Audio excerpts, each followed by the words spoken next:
Seriously? But, Mr. Morris, I don't understand, sir. How can you only be telling me this now? I'm afraid that there's nothing really I can do.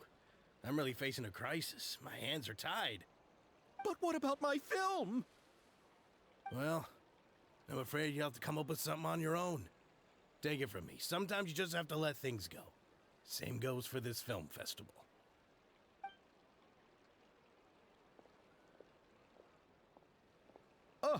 Oh. Hey, isn't that Xavier? So he's back in Fontaine now!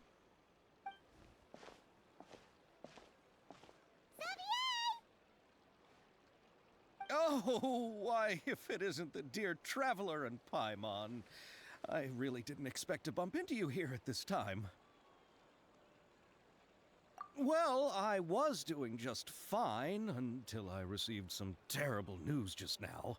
The investor I was working with for my upcoming film has fallen upon some hard times and is no longer able to provide the promised amount of funds. Can't you just find a different investor? Unfortunately, that's not how it works. We had signed an agreement specific to the Fontanalia Film Festival, stipulating that I cannot work with any other investors until the festival is finished. The Fontanalia Film Festival? What's that? Oh, is this your first time participating in Fontaine's Fontanalia Film Festival? Then allow me to fill you in. The Fontanalia Festival was established to commemorate the legendary Loch Knights, who went on a quest to search for the Oceanids and eventually welcomed the Hydro Arconageria. The holiday is deeply connected to the founding of Fontaine, as well as its unique laws and trials. It's one of the most important festivals for this nation. But what's with that weird expression on your face? It's like you're trying really hard to remember something.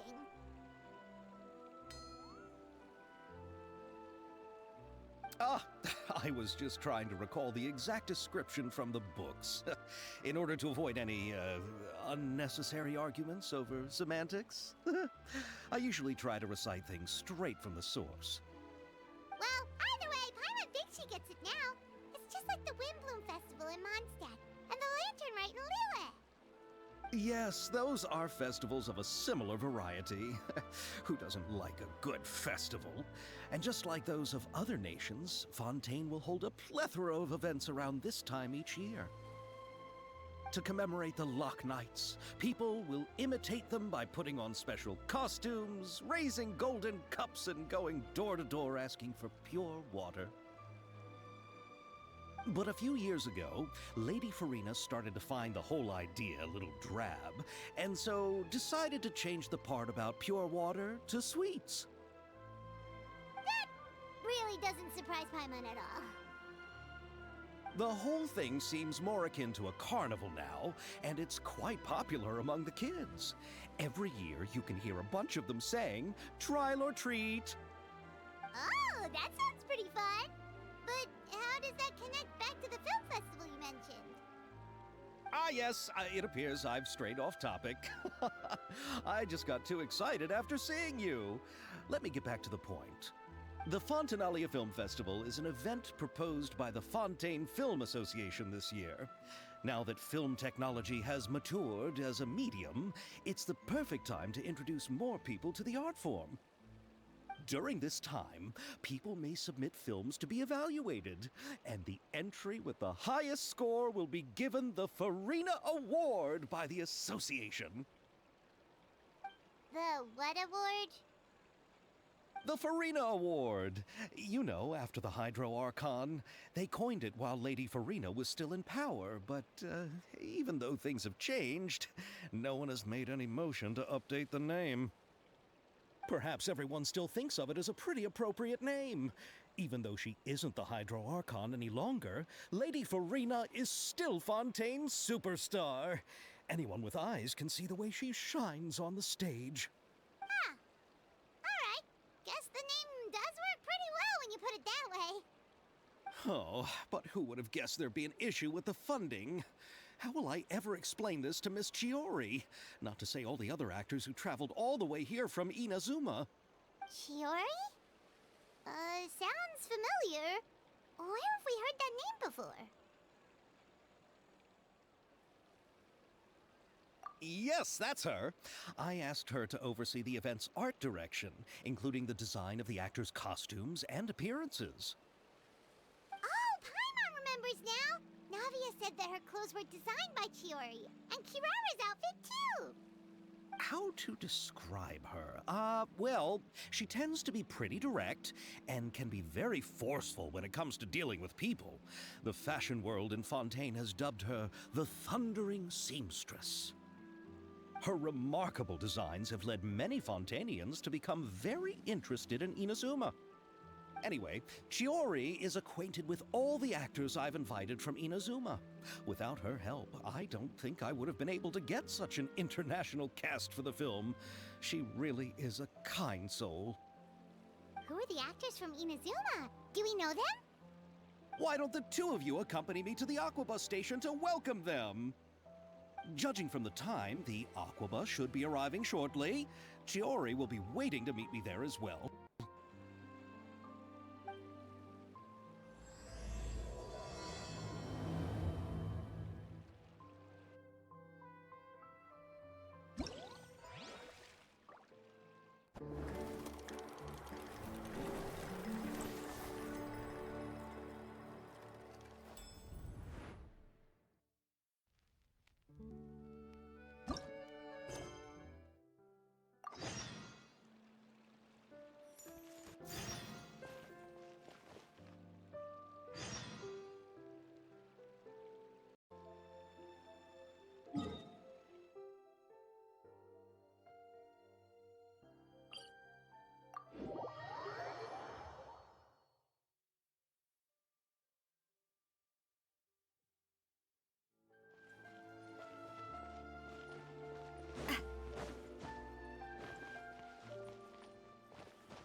Miss Chiori?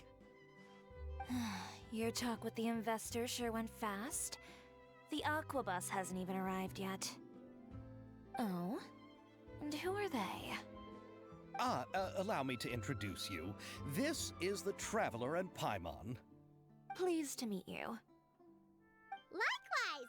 We've heard the owner of Chioriya Boutique is a skilled seamstress, so it's a real pleasure to finally meet you in person. Why, thank you. I strove to create an outfit that matched her high social station as the demoiselle. So tell me, what happened? I can tell the conversation didn't go quite as expected. Well, it's like this.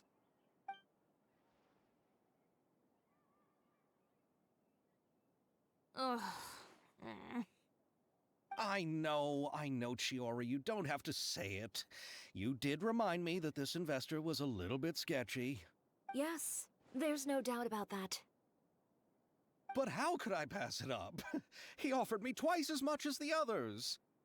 And therein lies the problem. Yes, but just put yourself in my shoes. After obtaining such an excellent script, it's only natural that I would want to make the most of the film. The budgets that the others had proposed were nowhere near enough. It's difficult to find someone willing to front such a large amount of mora, so... Don't be sad, Xavier. We might be able to help scrounge up some more together for you.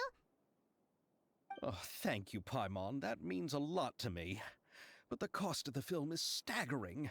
I'm afraid that any mora we can scrounge together in a short amount of time won't even be able to cover the actors' fees. We need to move on. What's happened has already happened, and there's no changing it. But now... What? You're saying that you have a plan? No, that's not what I mean. I'm simply saying I wouldn't give up just yet. The actors I recommended aren't just after Mora after all.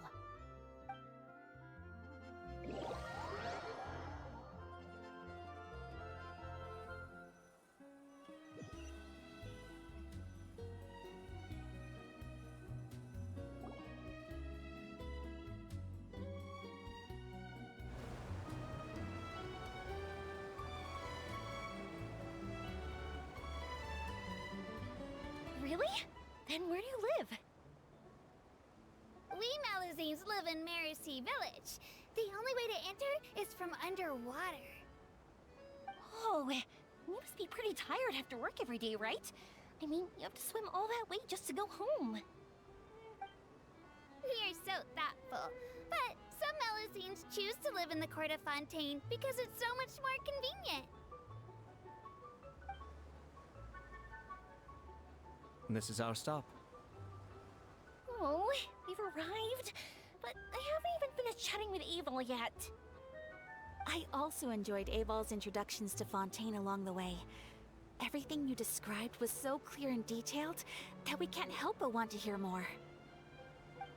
Thank you so much. I'm usually working here on this aqua bus, so I hope I'll have the chance to see you again.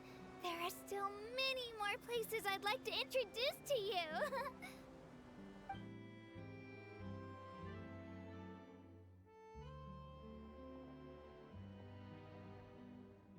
Welcome to the Court of Fontaine. Chiori, you sure have changed a lot. This is the first time we've seen you since you left Inazuma. I haven't realized it's been so long. I was in such a rush when I left that I didn't even get to say goodbye. Thank you for extending the invitation, Mr. Xavier. I'm looking forward to a fruitful trip here in Fontaine. Ah, it's an honor to have the head of the Kamisato clan visit us. So they're who you meant when you said you had actors coming from Inazuma? Oh? It's the Traveler and Paimon. Wow, what a coincidence! Ayaka and I were just talking about you on the way here. Are you also here for the film? We just ran into Xavier earlier and came over with him.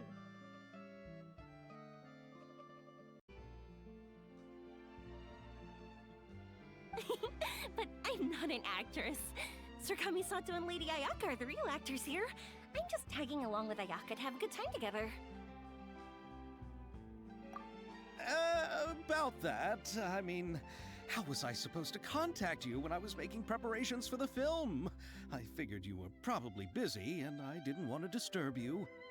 So I could only keep you in the back of my mind while I sought other actors to play the lead roles in the film. I had been thinking about a surprise reunion with you during our trip here, but you still managed to surprise me first. Oh, so you all know each other already! My, what a coincidence! What are the chances everyone could be brought together here like this? Why don't we go to Hotel de Boer and catch up over a meal? I've already made a reservation. Huh? Did you reserve 2 spots for us too? Yes, of course, of course. I'll be sure to tell the boss to serve a few more delicious dishes just to make sure there'll be enough food. Very well. Then please, kindly lead the way, Mr. Xavier.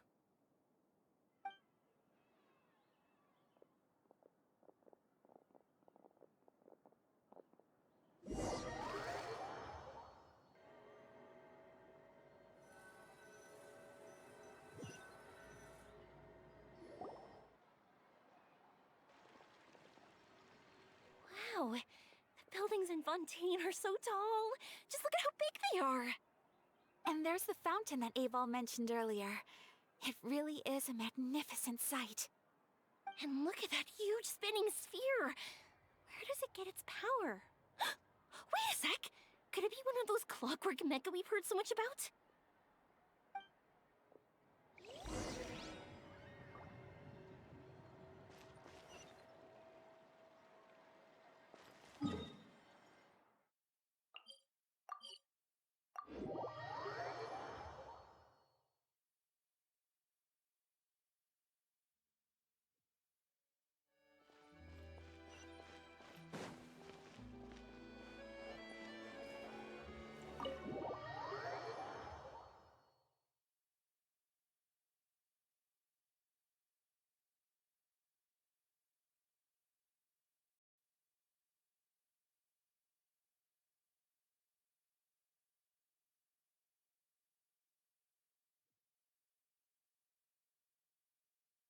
Mmm. So this is what food from Fontaine is like. It sure is different from what we have in Inazuma. How should I describe it? It seems like you have to go through a lot more steps to make them. And the flavor has many layers too. Ah, yes. When I first went to Inazuma, I actually thought the food there tasted a little too bland. It took some time for me to get used to it. Let's get back to the purpose of this trip for a moment, shall we? How have preparations for the film been coming along, Mr. Xavier? Well, I've already assembled most of the film crew, a lighting specialist, a prop manager, and a costume designer. I've also bought the copyrights from the novel's author. Oh, it's called The Two Musketeers, right? I read the script you sent me on the way here. The story is pretty good. Originally, I was planning to start filming as soon as Sir Kamisato and Lady Ayaka arrived in Fontaine, but I'm afraid I've run into a bit of a problem. Oh? What is it? It has to do with the film's investor, Mr. Morris. He suddenly informed me this morning that he's encountered some financial trouble and will be unable to release to me the amount of funding agreed upon. It's said that Fontaine's legal system is well developed. If he has violated the contract, then can't you simply take him to court over the matter? Well, I'm still more concerned about filming. Even if I were to take him to court, I'm afraid it would take months before the case could even be heard. Then, is there a way we could raise funds ourselves to solve the problem? I've considered that option too, but unfortunately, it's difficult to gather such a large amount of mora on such short notice. Besides, we have to consider the film festival's submission deadline. Mr. Xavier, if Ayaka and I were willing to perform for free, would that resolve the problem you are currently facing? What? No, out of the question. To have you come all this way just to act for free? Oh, no, that won't do. There's no need to worry, Mr. Xavier. My brother and I had actually intended to work for free after receiving your invitation. Inazuma has only recently reopened its borders, and needs to strengthen its relations and cultural ties with other nations. We didn't have many collaboration projects with Fontaine in the past, so we hoped this trip would serve as a good start for the future. Indeed. You could say that's the real reason why the Yashiro Commission agreed to come to Fontaine. I understand, but having you two act for free just doesn't seem right. Not at all. While we're officially here to conduct a cultural survey of sorts, we must express our sincerity if we want to establish formal cultural ties with your nation. This film will serve as proof of friendly cooperation and cultural exchange between Inazuma and Fontaine. It's my hope that the film can be finished and released as smoothly as possible. If you still don't feel comfortable with this arrangement, I would also be more than happy to be introduced to some other renowned individuals in Fontaine's literary and artistic circles. All right, I'll do as you say. Thank you so much. I'll make sure to cobble together enough mora now, even if it means selling my house, my camera, and every single family heirloom. Come on now, no need to go that far. I'll also help you out as a brand sponsor.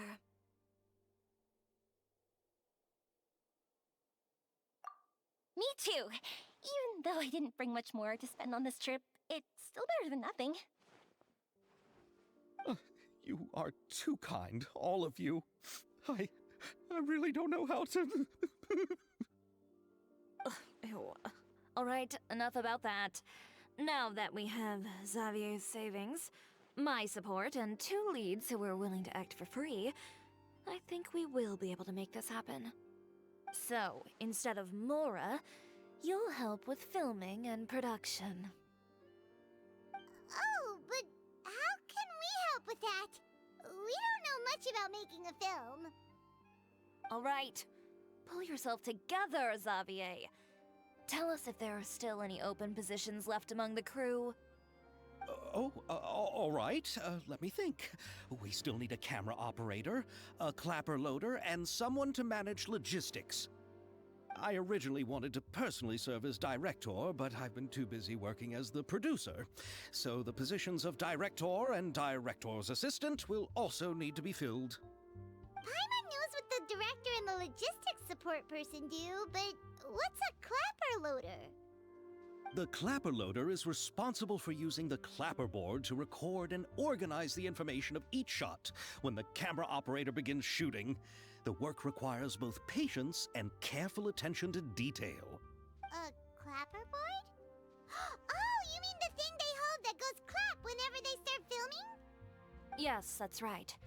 Are you interested in that job? For sure! Paimon's always wanted to try that! All right, then you'll be our clapper loader. I can find someone from the store to help with logistics. What do you think, Xavier? Oh, fine by me. As for our camera operator, I was thinking of letting the Traveler take the role. Oh, she's great when it comes to using a camera! Paimon can't even count how many things we've taken photos of during our journey! Yes, that's also what I was thinking. I noticed the Traveler had an eye for photography and composition when we worked together previously. I'm sure that's due to the traveler's journey across Devat and all the places they've seen. After so many adventures, using a camera must be second nature by now. What do you say, Traveler? Are you interested in the job?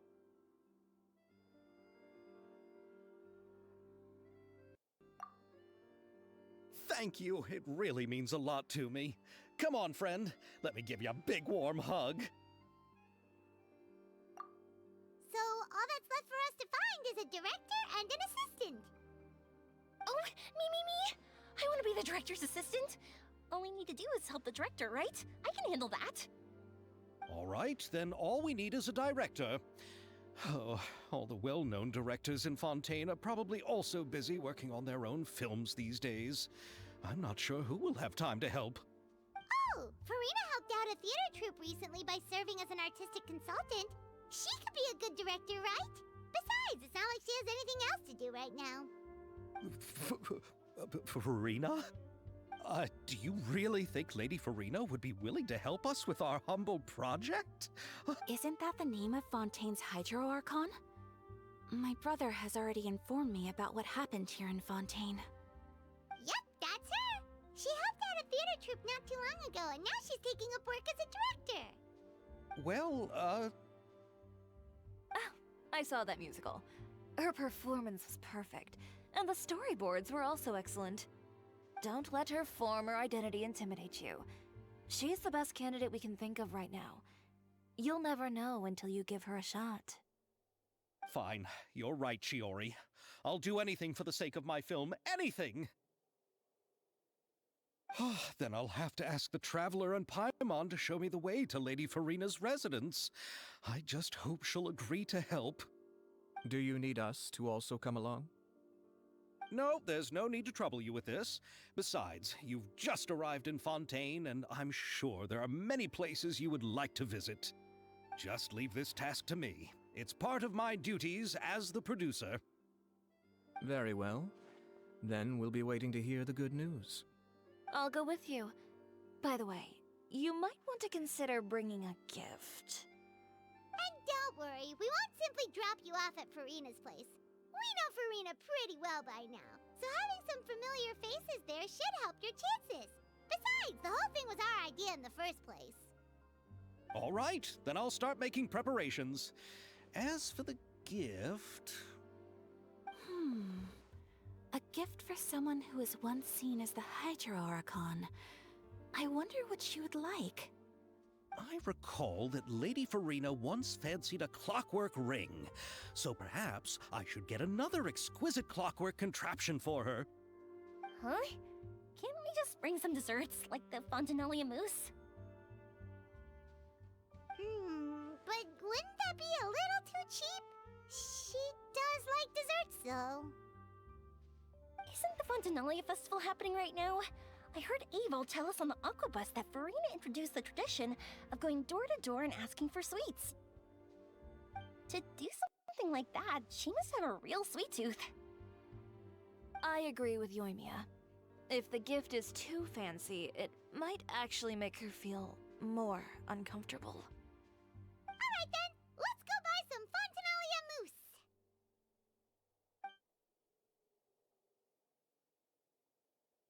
But will that really be enough? We'll be asking her to do a lot of work, you know. You're right. We need to further sweeten the deal. Huh?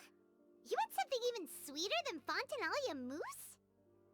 Yes, we'll need a gift that's sweeter than any dessert in the world. But what could that be? Your words of praise.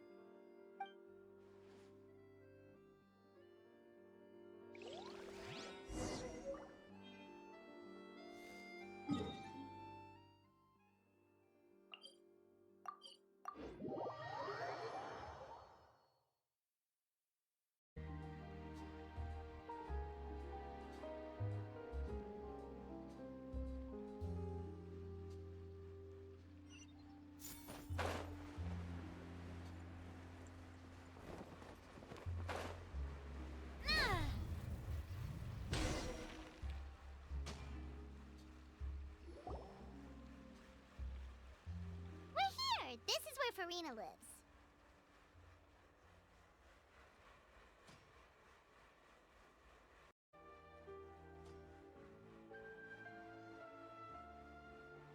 Okay, I'll go knock on the door.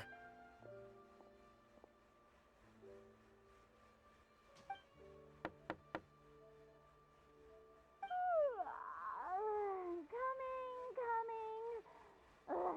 Seriously, who's knocking before afternoon tea?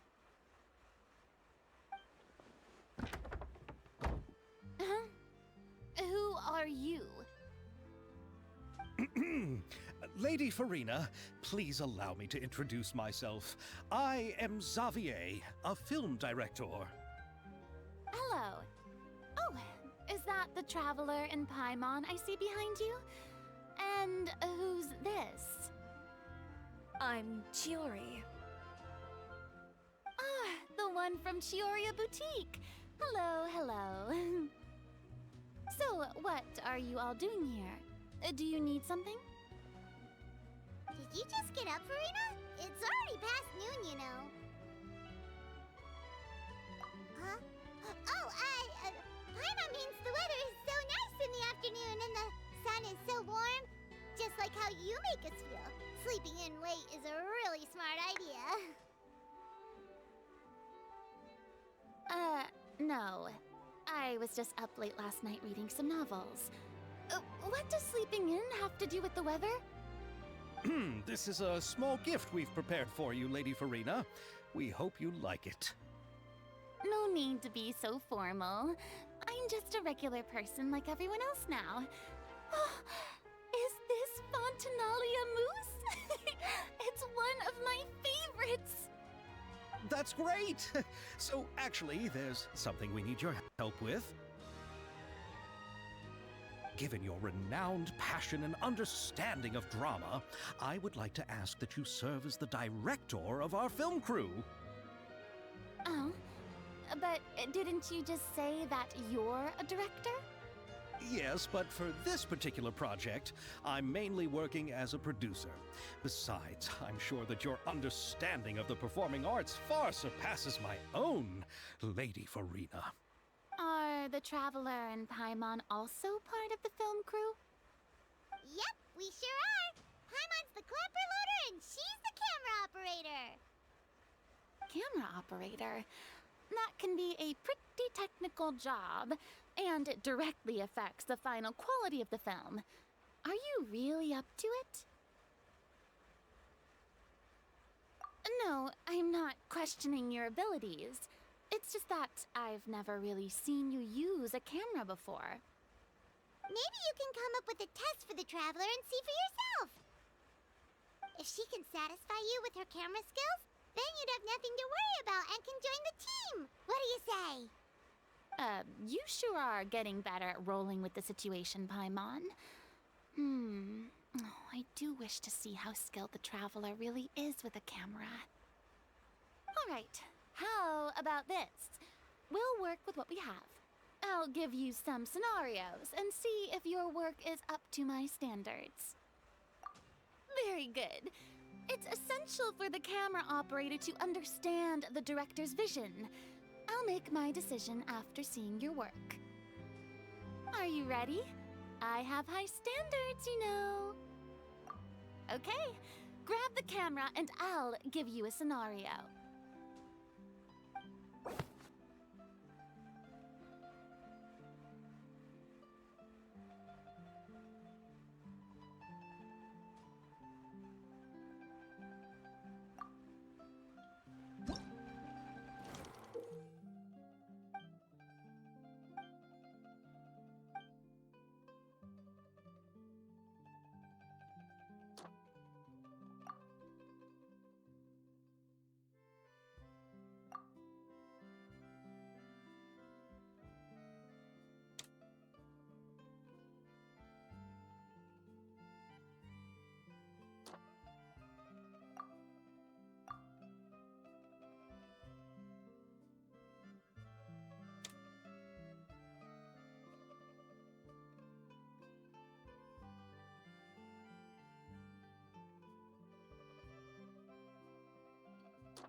Oh, it appears that you have more skill than I thought. All the shots had a great composition, and I could really feel a connection to the characters and their lines. Yeah! Does that mean you agree to be our director, Farina? Did you think I would agree just like that? After our performance of the Little Oceanid, I've begun to make a name for myself again, you know. In fact, I've already had several troops approach me for the Fontanalia Film Festival. Unfortunately, the scripts were all pretty boring and didn't pique my interest. If others were to find out I agreed to work with you so easily, then, well... Hey, but didn't we have a deal? What else do we need to do to convince you, Farina? Well, what about the pay? Huh? You know, how much you're willing to pay me to be the director? The pay is also an important factor for me to consider, you know. Well, I can offer you this much?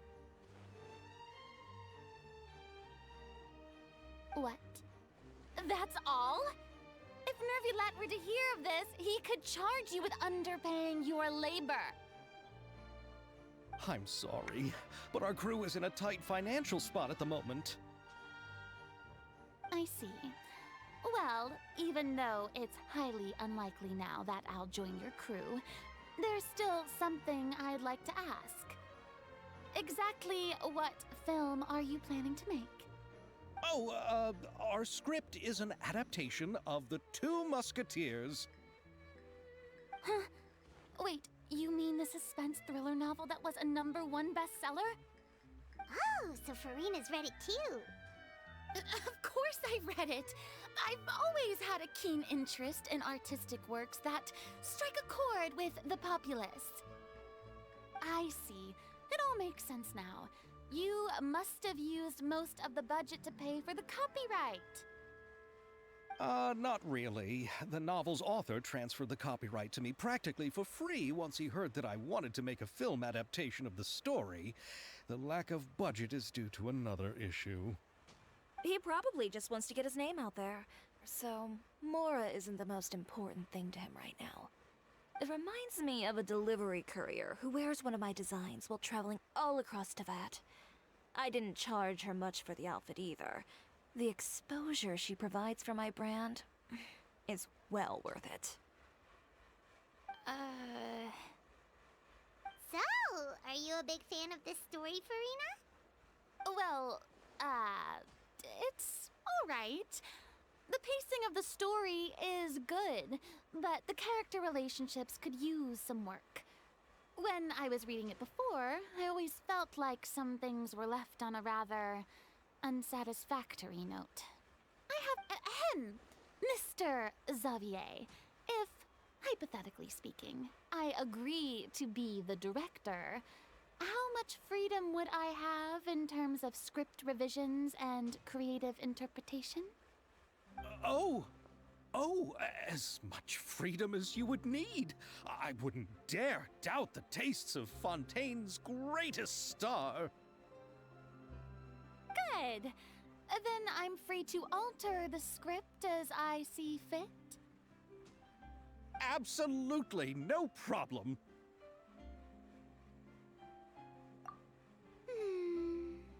All right. It seems that your crew really can't go on without my care and direction. So, you agree? Yes, I agree. Although the pay is well below what someone of my caliber deserves, a great script calls for a great director. I mustn't let a perfectly good story be ruined due to lack of funds. If you have fine cheese and bread, you wouldn't just let it sit on the counter and get moldy just because you lack an oven, right? Oh, Hydro Archon above! I'm not dreaming, am I? Somebody pinch me. There's no more Hydro Archon, you know. And it's still a little early to celebrate. There's a lot that goes into shooting a film. Although the trickiest tasks of finalizing the script and casting the actors have already been taken care of, we'll still need to reserve filming locations. Not to say set up lighting and props. And by the way, since we'll be filming The Two Musketeers, we'll need to find an action choreographer.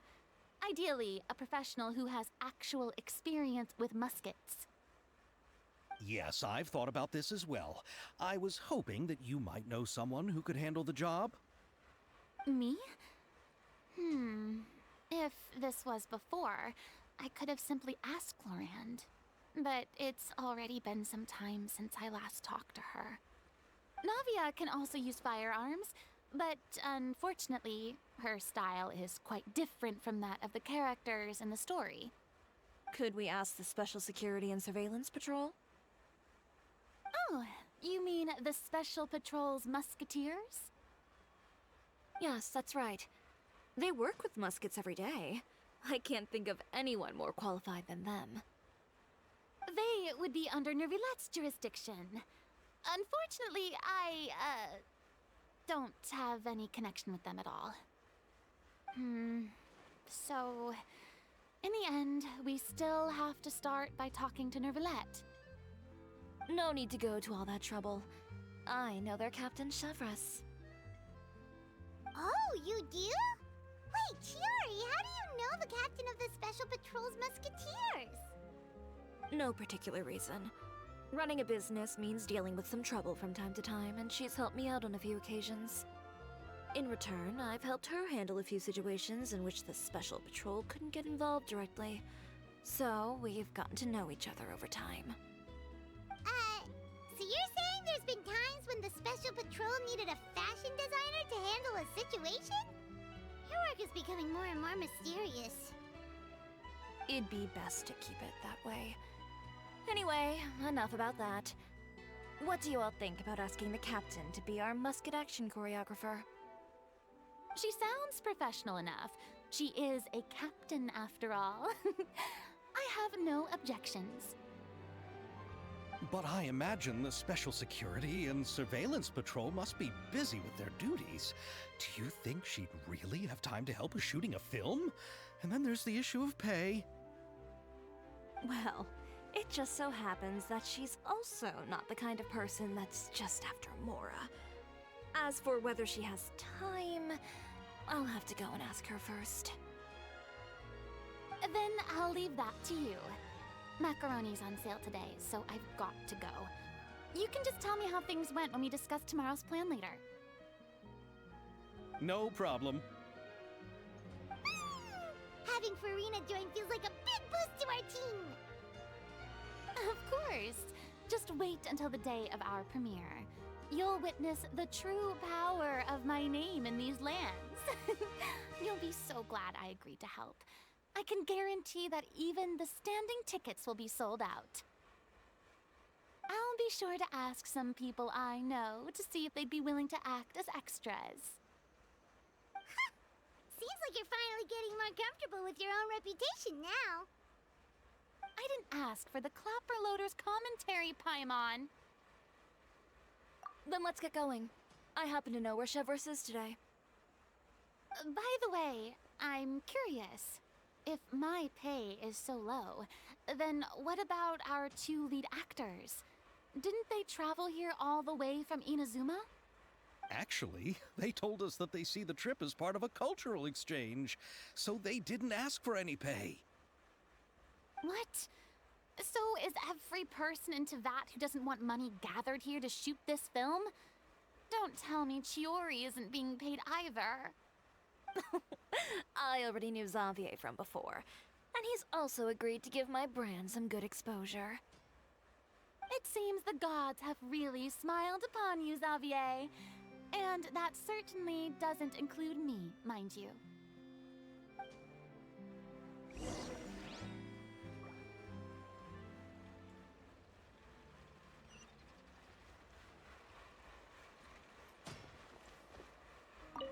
Besides the macaroni, I should also pick up some tomato sauce.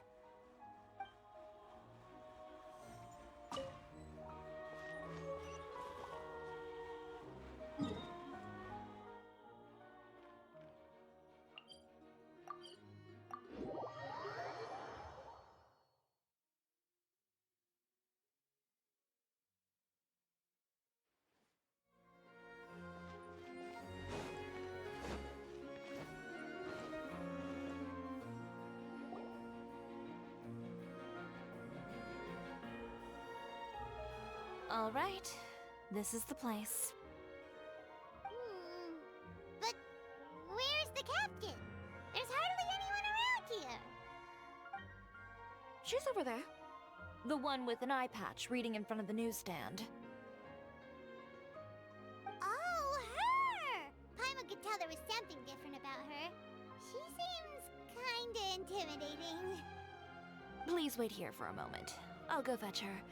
She's working now, so you might not want to get in her way. Working? But isn't she just standing there and reading a novel? Just trust me. Oh, alright, let's see what happens then. Chiori sure is a mysterious person. She claims just to be a fashion designer, but she knows all these powerful people. The court of Fontaine isn't particularly tolerant of visitors from overseas, so it isn't easy for a foreigner to promote their brand here. Even more so in the competitive world of fashion. Even a local like me just trying to make a film has to face all kinds of challenges. So I can only imagine what Chiori has been through to get where she is today. I'm sure that having more connections has definitely worked in her favor. Reading on the job? Detective novel. One main character? No. Multiple. Branching storylines. I see. How's the plot coming along? One of the main characters is about to make a choice that will affect the rest of his life. I'd wager he's going to make the wrong choice. Any way to speed things up? There's something I need your help with. You know that doesn't depend on me. It all comes down to what the character chooses. Which is exactly why I'm here to help.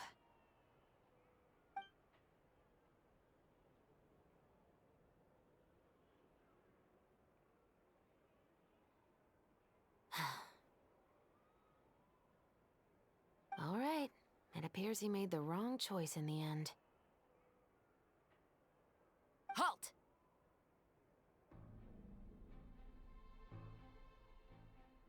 Huh? What's going on?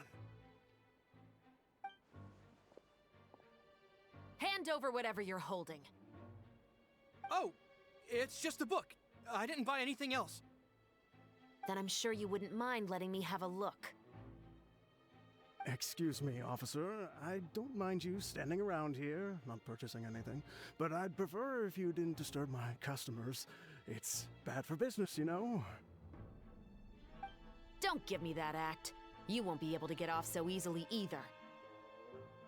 I am Chevras, captain of Fontaine's Special Security and Surveillance Patrol. I will say this one last time. Hand over whatever you're holding at once. And before you do anything unwise, let me remind you that I'll have you on the ground before you can even think about making a run for it. All right. I'll give it to you. But please let me say something first. If there's any contraband in that book, then the shopkeeper here is the one who slipped it in. I don't have anything to do with this. Why, you trying to leave me on the hook, huh? You were the one who said you wanted it. Save it for the interrogation room. Take them away, Letelier.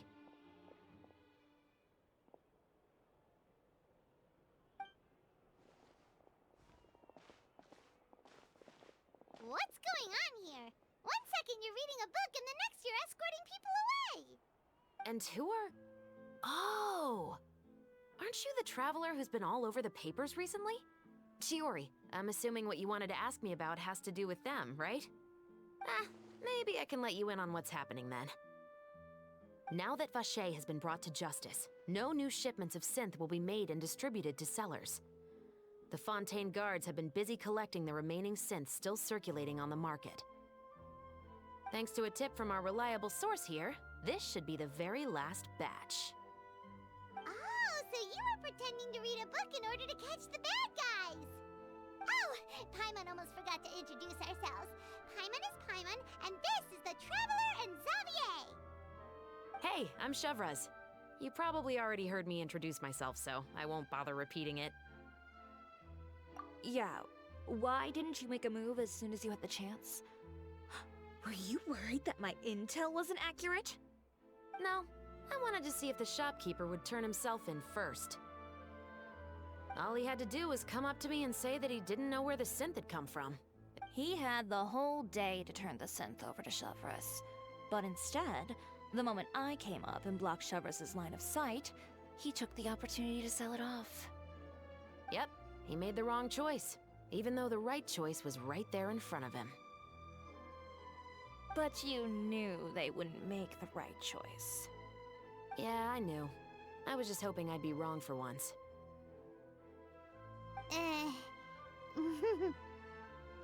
Enough about that, though. What did you want to ask me about? Oh, you see, it's like this.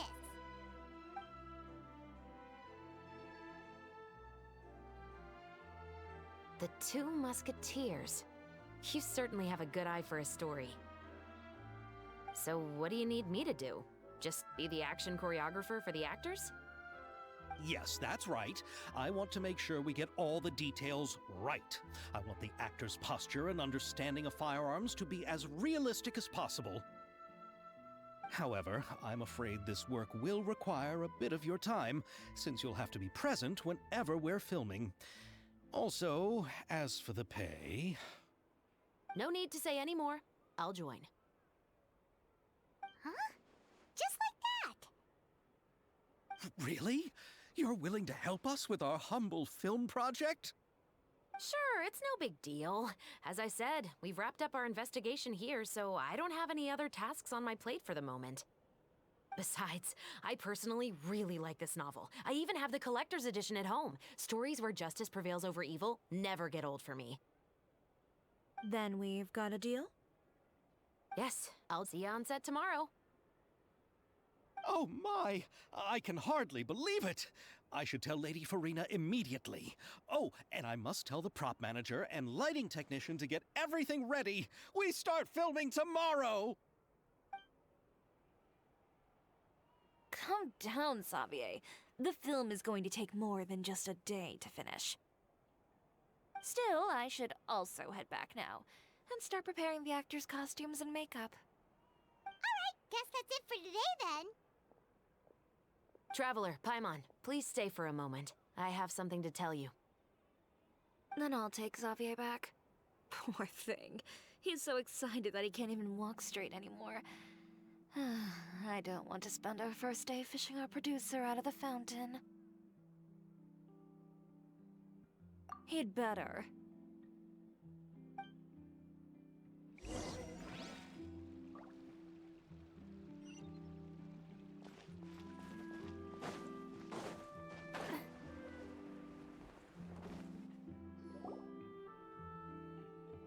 So what did you want to tell us, Chevres? Have you read The Two Musketeers? The story is about a pair of children born into the household of a revenge for their mother. They were raised at the Baron's estate, where their mother worked as a maid. The two were illegitimate children that the Baron had with the maid, so they were never treated well by anyone. One day, upon returning home, they found their mother had been murdered and left dead on the floor. It was quite evident that the culprits were the other members of the Baron's household, who never had any kind words to say to them. However, the Baron was able to exert his influence and keep the whole thing under wraps. The mother's death was eventually deemed as a suicide, and there was no chance of bringing her murderers to justice. The two siblings decided to flee and someday avenge their mother. Many years later, members of the Baron's family suddenly started turning up dead one after the other, all killed by gunshot. A rainbow rose was found on each of the victims' bodies, being the flower that the kid's mother liked best. The Baron believed that the mother's soul had come to take vengeance on him, so he lived in fear each day. But it was actually those two siblings who had fled all those years ago. They relied on each other to survive and trained day and night, eventually becoming adept musketeers. They used all of their abilities to collect evidence and clues before executing their plan and exacting revenge on the Baron. Their actions let the truth behind their mother's death be known to all. That's quite an exhilarating story. Yep, the Baron got what he deserved for his evil deeds, and justice was able to prevail. It was just the kind of story I enjoy. Oh, so is that why you were so willing to join our crew, Chevres? You could say it was one of the reasons. Oh, you mean there were other reasons too? I've read the reports about you. Whether it was at the trials or when you lent your hand to resolve our nation's crisis, you've shown that you've got a strong sense of justice, as well as a great mind for deductions. Yes, you're as sharp as I expected. It seems you've experienced many similar situations before. There's been a recent murder case involving muskets. The perpetrator's methods appear to be very similar to what is described in the novel. Huh. Really? But Paimon didn't see anything about that in today's papers. The Marechaussee Phantom hasn't yet released any information to the public because the investigation is currently at a standstill. The murderer is extremely cautious. A murder involving firearms? But not that many people use those in Fontaine, right? Impossible. We perform a routine inspection of our firearms and ammo reserves every day. If one of the weapons had been fired, it would stick out like a sore thumb. Besides, I trust the members of my platoon. However... Well, that's all I can disclose about the case today. Huh? What do you mean? I hope you all can go back and get some shut-eye. You can decide tomorrow whether or not you'd like to join the investigation with me. I'm aware this might not be the ideal time to add more to your plate, but the more capable people we have, the better the chances that justice will prevail. Carrying out investigations isn't actually supposed to be our responsibility. Our job is to apprehend the perpetrators. Finding them is really up to the Marechaussee Phantom. You could say I'm taking part in the investigation out of personal interest. I don't want people to see muskets in a negative way, and also, I'm concerned about the similarity between the crimes and the story. You mean they might be connected somehow? I suspect so. Just to make myself clear, this is not an order, nor is it a deal of any kind. It's a request, nothing more. If you two have any interest in the case after we finish filming tomorrow and are willing to assist me, then I would be most grateful. What do you think, Traveler? Yeah, you're right. Paimon's getting a little tired, too. We've really been hustling all day. You'd better head back and get some rest. It's good to keep a calm mind, especially when you're about to make an important decision. Otherwise, when the moment comes, you might end up like that shopkeeper and not even realize that the right choice is right there in front of you.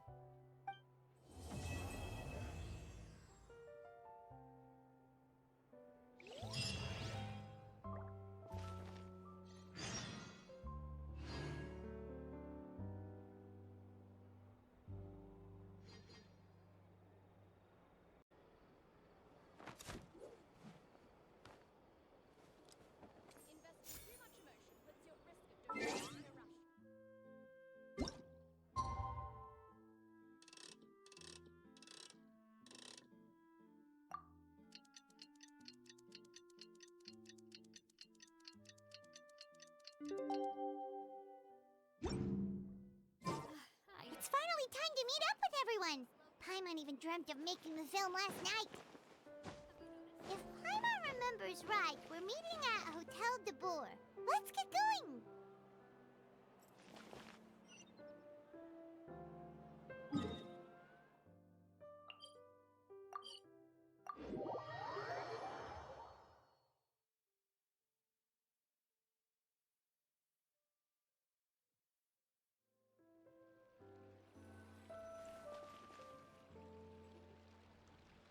Ayaka, Yoimiya, you're already here.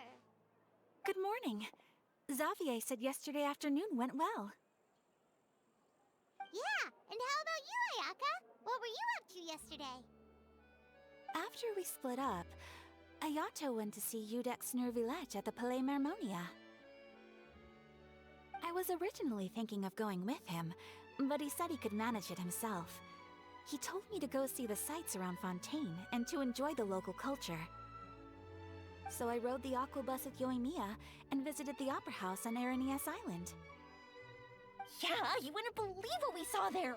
2 mechanical puppets that were dancing together! You've already seen them, right?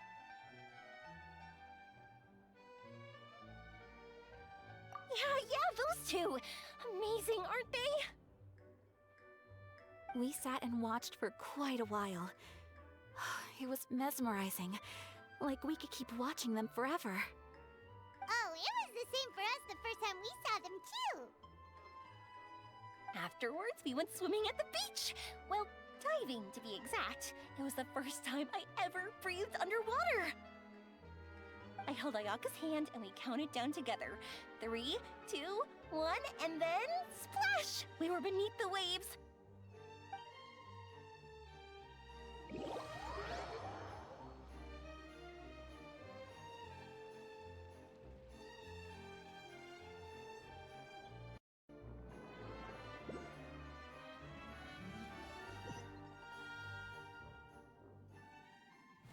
first, I didn't dare to open my mouth. But once I couldn't hold my breath any longer, I decided to take a big breath in. Turns out the water wasn't as salty as I imagined. It didn't really taste like anything at all. Before I knew it, I was breathing like normal down there. It was an amazing feeling. Ayaka said I was too nervous and needed to loosen my grip. She got used to everything way faster than I did. I knew that the Traveler could do it, so I had no doubt we could do it too. That helped me feel at ease as soon as we dove in. The underwater world in Fontaine truly is beautiful. I love seeing the romaritime flowers blossoming underwater, like little candles lighting up the streets at night. Yeah, and there were so many creatures that we've never seen in Inazuma. Like those fish that shimmer like a sword blade. Whoosh! Oh, and those big fish that call when they see people.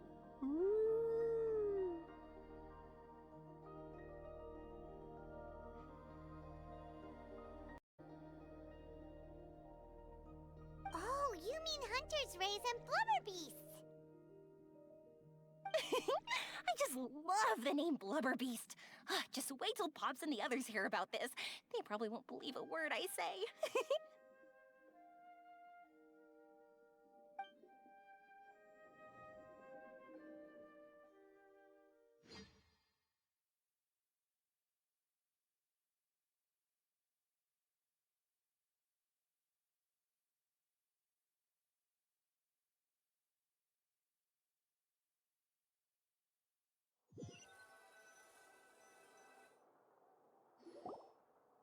Yoimiya was down there for quite a while.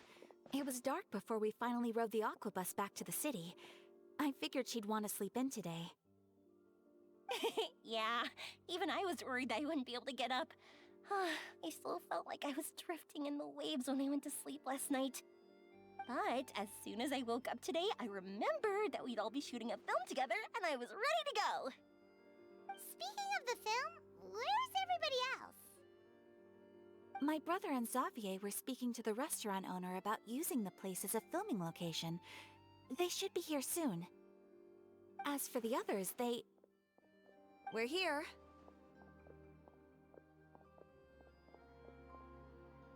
Please excuse my tardiness. I just finished the Special Patrol's 6-mile morning jog.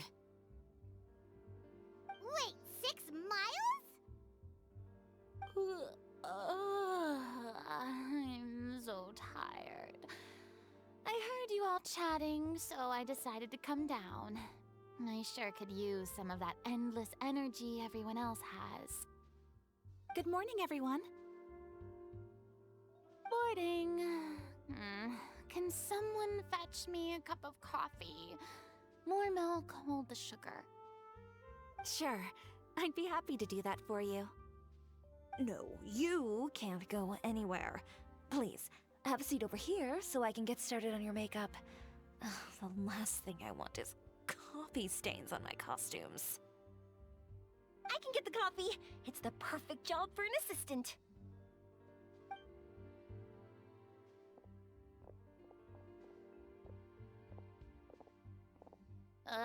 So much energy. Seriously, what's her secret? Oh, Yoimiya's always like that. But you sure look exhausted, Farina. It's because you're not used to waking up so early, huh? Of course not. I spent the whole night reading the novel from cover to cover, marking sections that either need to be omitted or adapted. Wow. Paimon didn't expect you to be so thorough. Well, I was the biggest star in all of Fontaine after all. It takes more than just a pretty face to earn a reputation like that. I know how to get serious when the situation calls for it. I went all out when I was acting as an Archon, so why wouldn't I do the same for my own life? Here's your coffee, Director Farina.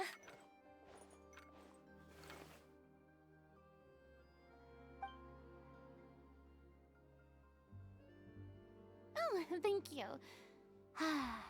The sound of being called director and the aroma of coffee feels almost as refreshing as hearing the birds chirping in the morning.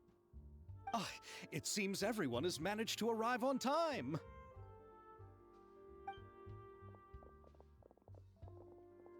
We've reached an agreement with the restaurant owner. We are free to use the second floor to shoot our film. Really? That's great! He is really looking forward to our film, and hopes that providing his restaurant as a filming location will attract more customers. Well then, Mr. Xavier, I'll leave the rest to you. Okay, thanks. First, I'd like to introduce our new members.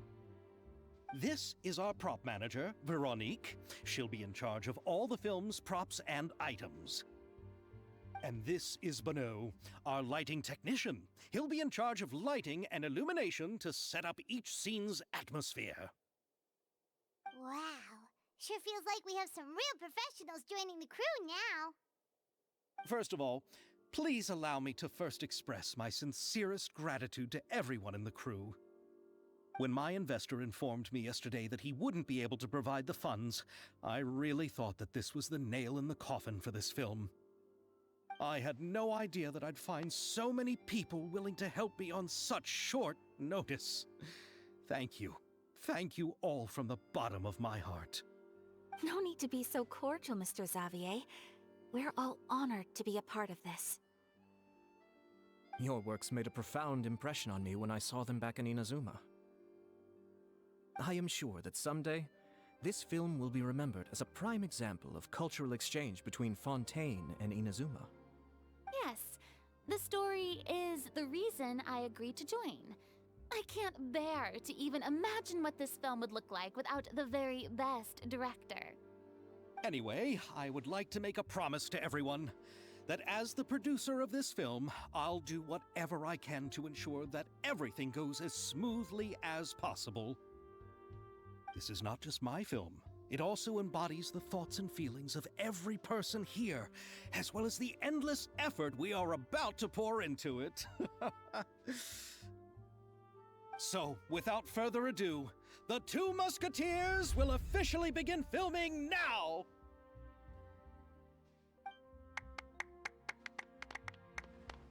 You may take it from here, Director Farina. All right, listen up, everyone. The first scene takes place when the two young musketeers are living at the Baron's home, still unaware of all that is about to happen to them. We'll need props and lighting to set the scene. Our lead actors can go get their makeup done, and extras, please take this time to go over your positions. Whoa. Seems Farina's really kicking things into gear as the director. Is everyone clear? I don't want anyone traipsing around the set like umbrella finches. All right, cameras will start rolling as soon as the set is ready. Let's make a film that'll make some serious waves in Fontaine. Not the kind of waves that drown people. I mean, the good kind of waves. Seems like she's still a bit traumatized by that. Anyway, let's go see if there's anything we can do to help.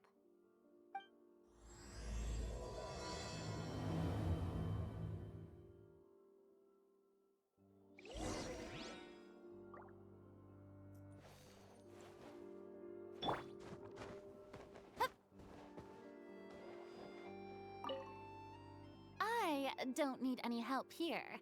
Why don't you try asking someone else?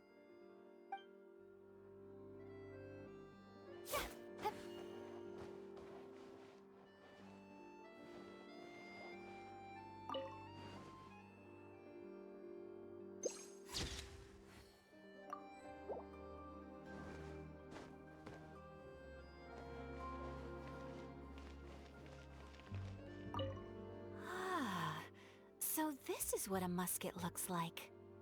Not exactly.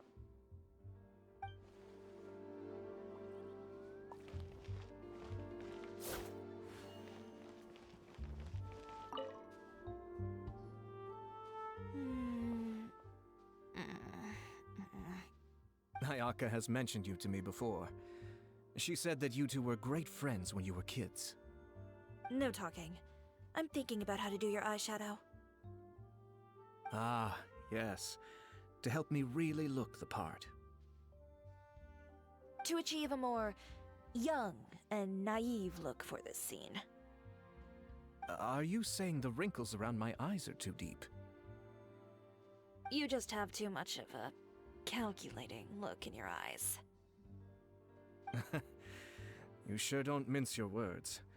It seems you really haven't changed much. Quiet.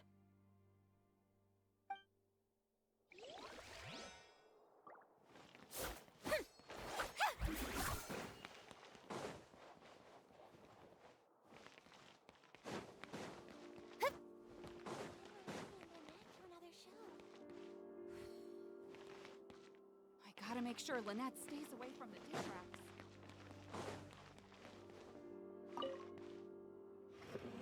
How about here? A little more to the left. You got it. Hey, Yoimiya, do you need a hand? No, I'm fine. You know, doing the lighting is kind of like designing a fireworks show. It's interesting to imagine what kind of atmosphere the lights will create. I heard that the Traveler will be operating the camera and Paimon will be the clapper loader, right? Those roles are just perfect for the two of you. Really? Is that because it'll be easy for Paimon to hold the clapperboard while flying? Well, sure, there's that, but that's not exactly what I meant. I just think that after all your journeys together, you two must have developed a super close bond and just naturally know how to work with each other. If I'm not mistaken, the director will want the cameras rolling as soon as the clapperboard goes clack. Oh, I see! It's amazing to see the magic behind filmmaking. Yoimiya, we need lights over there, too. Oh, on it! I've got to get back to work. Chat with you later. Oh, it's exciting to see so many people working together to bring the film to life. Seems like Yoimiya's really getting into it. But she was right. We do have a super close bond, don't we? Paimon's really happy to hear that.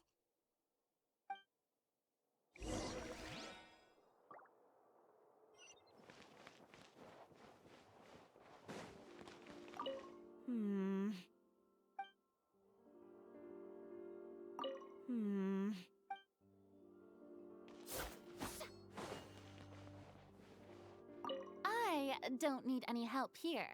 Why don't you try asking someone else?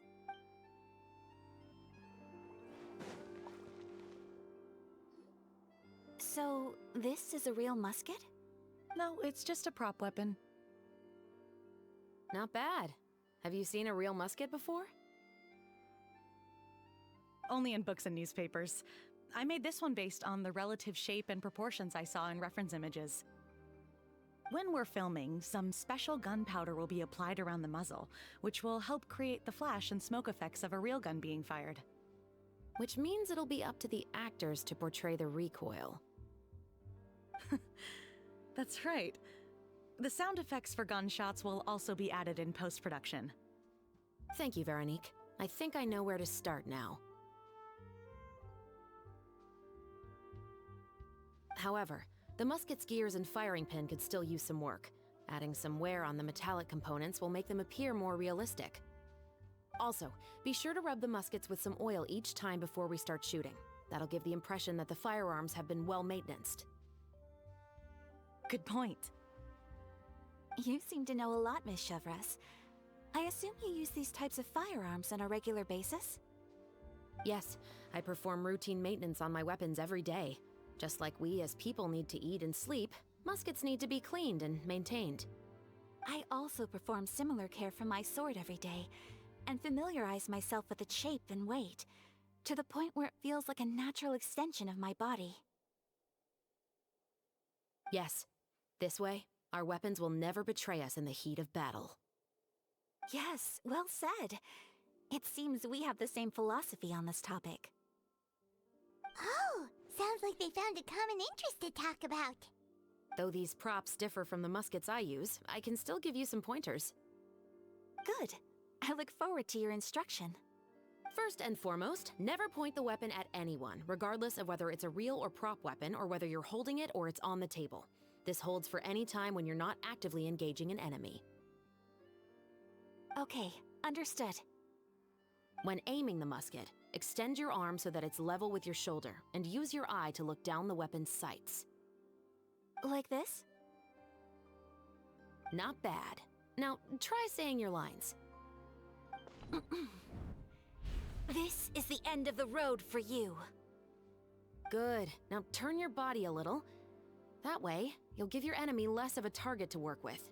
And relax your shoulders. Here, allow me to demonstrate. This is the end of the road for you. Huh. Excuse me, Miss Chiori. Director Farina, there's something I wish to discuss with you. Oh? What is it? Like this? Yes, much better. What do you think? I do see your point. But are you sure you wish to do this? I believe it would be most fitting. Well, if you insist. All right, I understand. Miss Ayaka, Miss Chevris, could the two of you please come over here? Huh? What's going on? Are we gonna start filming now? Let's go see. What is it? I have a question for you, Miss Chevris. Would you be willing to play the role of a musketeer? What? To clarify, I would like to turn over my role to Miss Chevris. But brother... Don't worry, Ayaka. I actually view this as a good thing. I was becoming troubled trying to set aside some time to speak to the staff at the Palais Mermonia. I would like to have some conversations about the cultural exchange between our two countries, and I've heard that the bureaucratic process here can get rather complicated. Now, I will be able to focus on my work. Besides, you also know that I'm not really one for public performances. Are you really sure? From a director's point of view, I also felt like the relationship between the two musketeers in the original story could be improved. The older brother in the story plays the lead role with his overbearing character, but this causes his character to overshadow that of his sister, and the theme of the two supporting and relying on each other isn't conveyed very well. But if we were to change the siblings to two sisters of a similar age, then that aspect of the story might come through more clearly. Also, I've seen you instructing Ayaka. That cold and dignified personality is exactly what we need for the older musketeer. Of course, even with all these insights, the decision should still be made by Miss Chevris. Chevros mentioned that she really likes the story, right? Paimon bets that she'll take the role. All right, I'll take the role. Good. It's decided then. I'll get started on making edits to the script. We'll also need to make some immediate adjustments to the lighting, props, and costumes. I have a feeling that our adaptation will be even better than the original story. You're doing a great favor for me, Miss Chevris. You have my gratitude. Don't mention it. I like this character, so if anything, I should be the one thanking you. Well, since my brother is the one who brought up the idea, I suppose there's no need to worry. Let's go, Miss Chevris. I look forward to working with you. Please, just call me Chevris.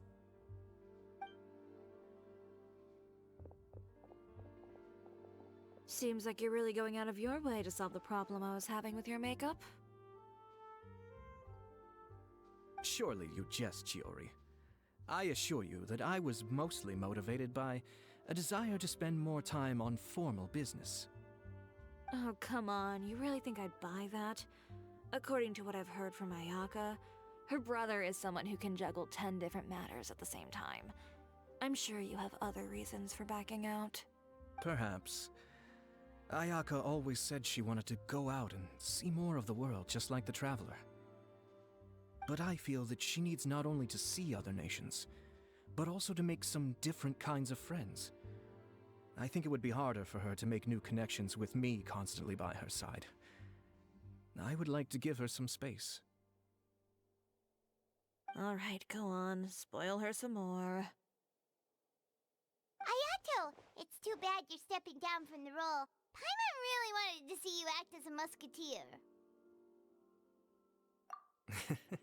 No need to poke fun at me. I'd wager that you also felt that I wasn't the best candidate for the role. It's a little hard for Paimon to imagine you saying those lines. Yes, I've made an appointment to meet some people from the Palais Mermonia. Now, I will have some more time to prepare. Traveler, get the camera ready. Paimon, get the clapperboard. Actors, to your positions. We're about to start shooting the first scene. Go on now. And please take good care of Ayaka. Yep, don't worry. Thank you. I look forward to seeing the film when it's finished.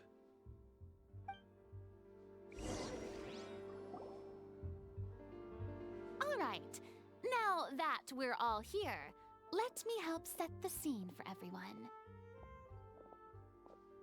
The first scene takes place when our two main characters are still living at the Baron's estate. They've been ostracized and verbally abused by others in the household, but they still have no idea why. We want to capture how naive and innocent they are despite their pain. Chevris will be playing the role of the older sister, Tulip, and Ayaka will be the younger sister, Iris. Be sure to get close-ups of the main characters at the right moment. Silence on the set! Lights, camera, action! Let's go! Tulip, Mother's been out for quite a while now. Perhaps she went to pick some flowers on the way home. You know how she loves flowers. Iris, Tulip, I'm home! Mother! You were out for so long, we were beginning to worry about you. I'm sorry, but I'm back now, safe and sound. Here, I brought your favorite treat, apple turnovers. Mother, what are those bruises on your hand? Huh? What bruises? Oh, I must have bumped into something while I was working yesterday. But I didn't notice them this morning. Then perhaps they're from when I accidentally tripped when I was out just now. By the way, did you have fun playing at home? What's the matter, Iris? Well, we've realized that no one really wants to play with us. They even took Iris's doll and spat at us.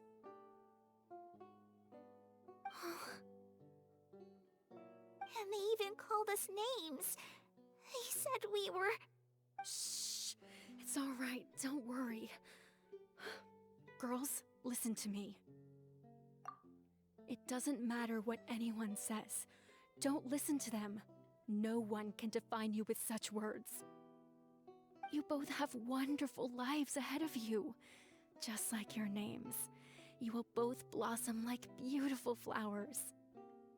Maybe your time to blossom hasn't quite come yet, but one day, you two will bloom more beautifully than anything else.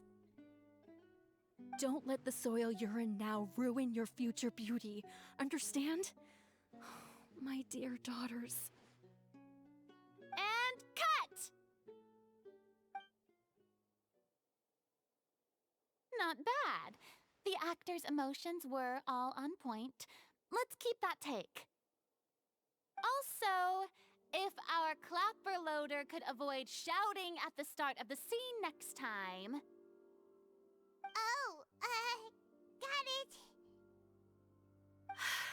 Great. I was a little worried that my nerves would get the better of me. What about you, Chevros? I felt fine. The lines weren't too difficult at all. Seems like Farina must have adapted the role nicely. You two were great. I couldn't tell it was your first time acting in a film. You should have more confidence. Thank you for your encouragement. Positions, everyone! We'll move on to the next scene after we try a few more camera angles.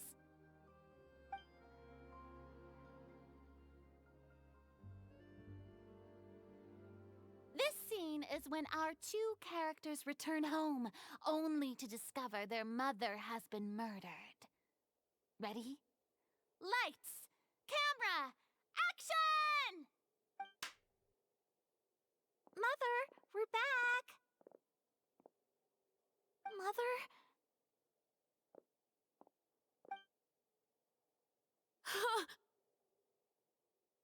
What's wrong, Tulip? Iris, stay away! Huh? Why? What's...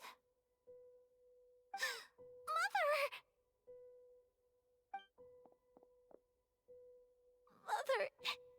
She's... Huh? There's poison in this cup. Huh? I could have sworn I've seen this kind of cup before. Those aristocrats.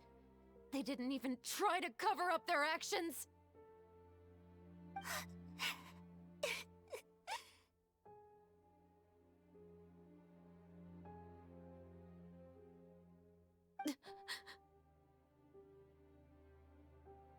Iris, we need to leave this place. Leave? But now that Mother is gone, where can we even go? Anywhere. All I know is that we can't stay in this house. But are we just going to let them get away with this? We'll have our revenge, I promise you. Just not right now.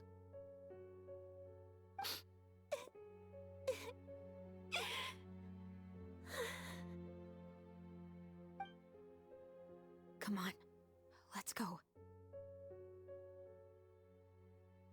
No, wait. We can't just leave Mother here like this. At least let me leave this rose with her.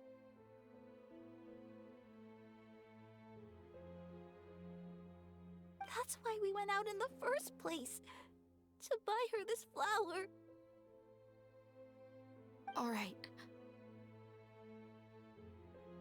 Goodbye, Mother. We'll avenge you. Someday.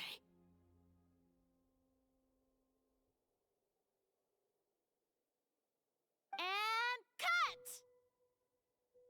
Beautiful! Great performance! Oh my, you're so amazing, Ayaka! And were those real tears I saw? How did you do it? I was surprised too. Thank you for the kind compliments. Actually, as soon as Director Farina said action, I told myself not to think about anything. I just felt the weight of the moment and became the character. It's quite similar to practicing the art of the sword. You clear your mind and focus only on what's happening in front of you. Ayaka's performance was amazing.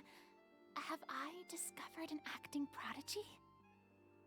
Pipe down, everyone! We need to move on to the next scene!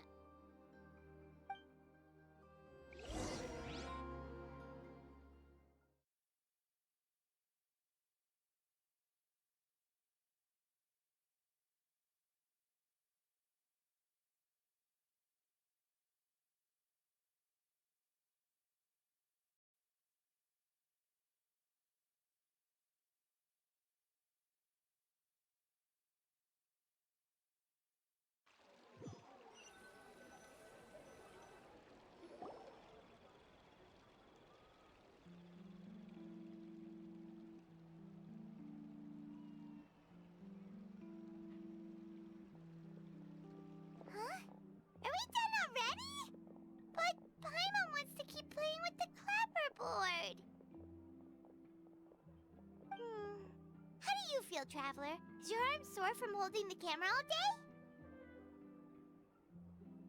Good work, you two. You too, Shivers. You were quite the actress today. I've read this novel many times before. I have a good grasp of my character's mindset. Anyway, do you remember my request from yesterday? Oh, right! We were having so much fun that Paimon nearly forgot! You have a case where the murders seem really similar to the cases in the novel, right? So, how are they similar exactly? In the story, the main characters grow up to become two musketeers, always using their guns to carry out their revenge. And on each of the victims, they place a rainbow rose as a signal that they've returned. Yes, that's correct. We found rainbow roses just like in the novel. Oh, that does sound pretty concerning. Especially after seeing the script today. Oh, now Paimon can't stop wondering what kind of ulterior motive the murderer might have. What do you think, Traveler? You're smart. Paimon wants to hear your thoughts. Good. On behalf of Fontaine's Special Security and Surveillance Patrol, thank you for your dedication to justice. There's no time to lose. We should start investigating right away. Follow me. Huh? Right now? Well, we just got done filming all day. Paimon's so tired. The most valuable intel always comes after nightfall. They are like small, remote islands in the middle of the sea. If you don't stay vigilant, you will pass right by them in the fog. That's how one of my favorite books always puts it, at least. So, where are we going right now? Let's start by checking out some workshops that sell mechanical components. If the culprit is making their own weapons, it's very likely that they'll visit those sort of places.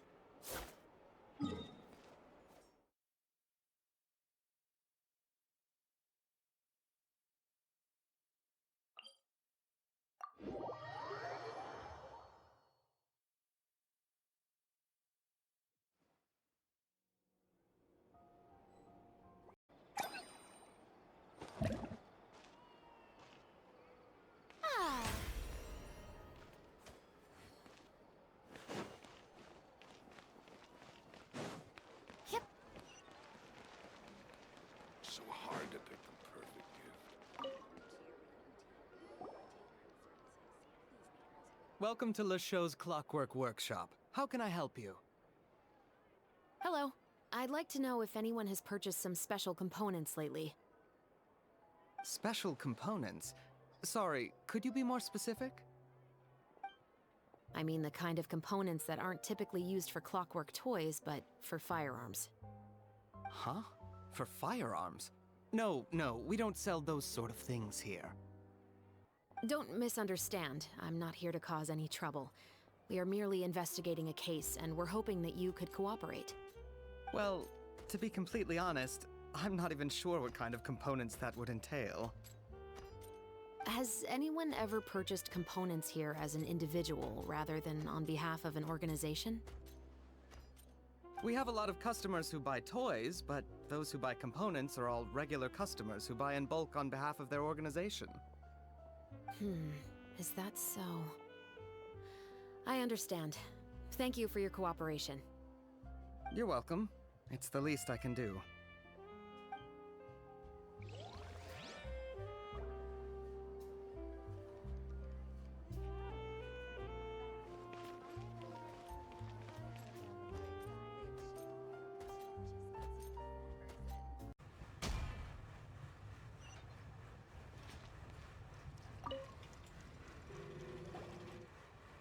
Oh, hey, Chevres.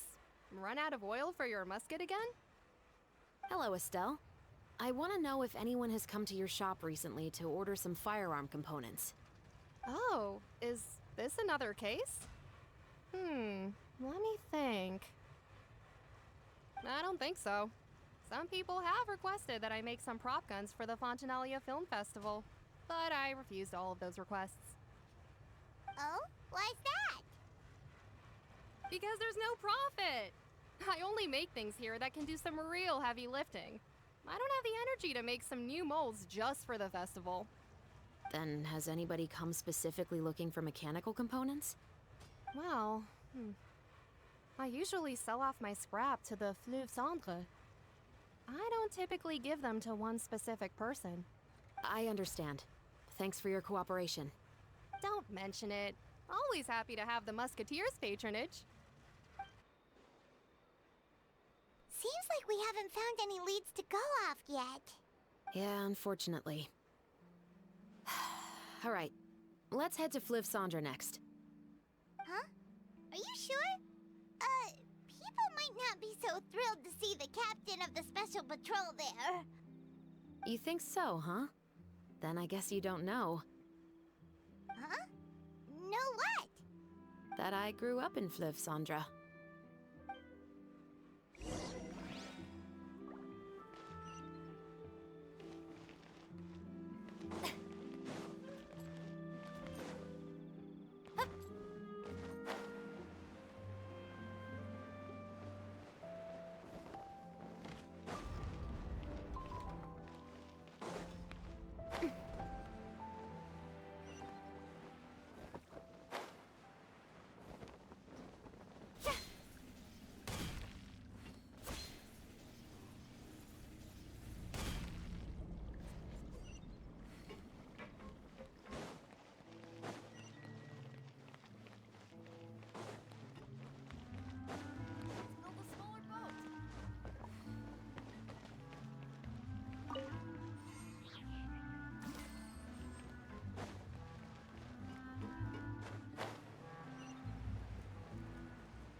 Hello, I'd like to ask some questions. I don't know anything. Don't worry, I'm not here to arrest anybody. You say that now. It's the truth. Here, take this as my guarantee. Wait, did Paimon just see what she thinks she saw? Is the captain of the special patrol bribing a citizen? Seems you're different from the other guards. What do you want to know? Have you heard anything related to muskets in Fleuve Cendre lately? Anything at all? Muskets, huh? All I know is that about 2 weeks ago, we started hearing some loud noises at night. So loud that it's been waking me up. Were they gunshots? Possibly. It's hard to tell around here. Someone's house collapsing, a pipe exploding somewhere, it's all the same. But the noises I'm talking about definitely happened after I fell asleep. Do you know where the noises were coming from? I don't remember clearly. Is it that you don't remember, or that you need to think about it some more? You tell me. Then please, think about it some more. She's giving her even more Mora! The noises came from the end of the Southern Waterway. I came out and had a look for myself when I wasn't sleeping well, but I didn't dare get too close. That's all I know. All right, I'll take your word for it. Thanks for the pâte de fruits.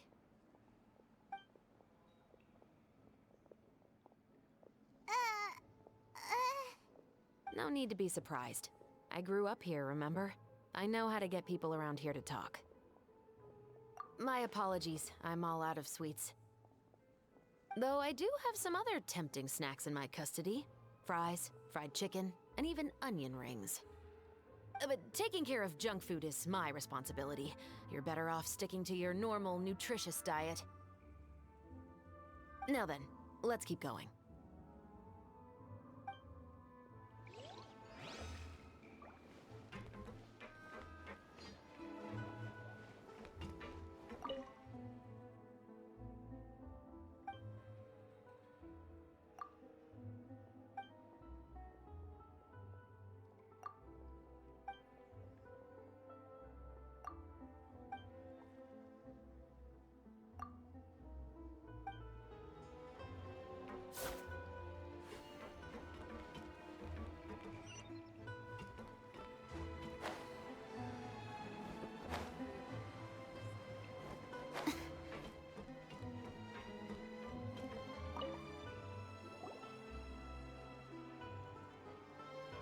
It's been a while, Tetro.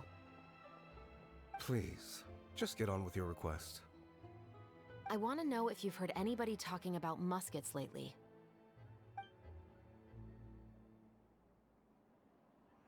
Information isn't free, you know. I've heard that bandits have been extremely active in the countryside recently, and they've been affecting the delivery of goods to Poisson. I can allocate some more manpower to help out with that problem. You're still as helpful as ever. One of our men got drunk at dinner about a month ago and lost his gun. 3 days later, it turned up in the corner here. What's weird about that? He just forgot where he put it, right? This is Fleuve Cendre, my friend. Anything of value left in the tavern won't ever make it to the next day. But that gun turned out to be an exception. It didn't get any new wear and tear on it, and didn't even appear to have been fired. We were quite mystified as to what could have happened. I suspect it came back because the weapon was already known to the guards. You mean, a criminal was afraid the Marechaussee Phantom would use the shot marks to track them down? Maybe. But if that's the case, the culprit really took great care to avoid getting caught. I didn't say anything about a criminal. In Fleuve Cendre, knowing who was killed is as easy as knowing what clothes you're wearing today. It's the guy living in the East Side, isn't it? I've never liked him. Every time he's here, he just orders a drink and sits there with a nasty look in his eyes. So, who was the one who lost the gun in the first place? Don't bother. Even if you ask, he wouldn't admit to owning a gun to some strangers. Not to mention the captain of the Special Security and Surveillance Patrol. He's right. I know you grew up here, Chevreuse. Even though you're on good terms with the Spina, you've still been gone too long. Not many people know you here now, and a lot of people don't like the Special Patrol. I know. So take my advice and don't show your face too much around here. It's for your own safety. I'll come and go as I please, and I'm afraid I'll be appearing more often due to my work. All right. Don't say I didn't warn you.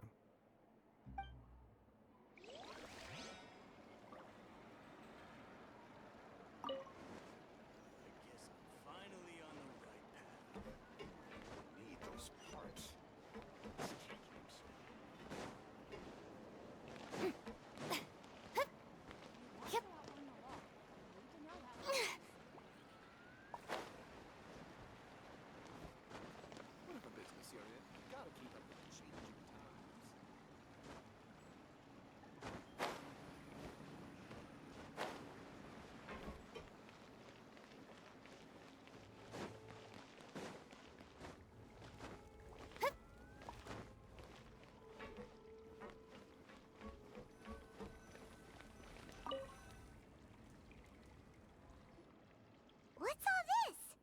Some broken planks and barrels, as well as some liquor bottles? Yes, but have a closer look, Paimon. Even though somebody has purposefully tried to clean them up, these are obviously marks from musket bullets. In other words, someone was here trying to improve their shot. They were using the barrels and bottles for target practice. Could it have been the killer? Your guess is as good as mine. Although many people at Fleuve Cendre own guns, few hide the fact from others. And even fewer would go to such lengths to hide markings from practice shots. Anyway, let's go. There might be more to this.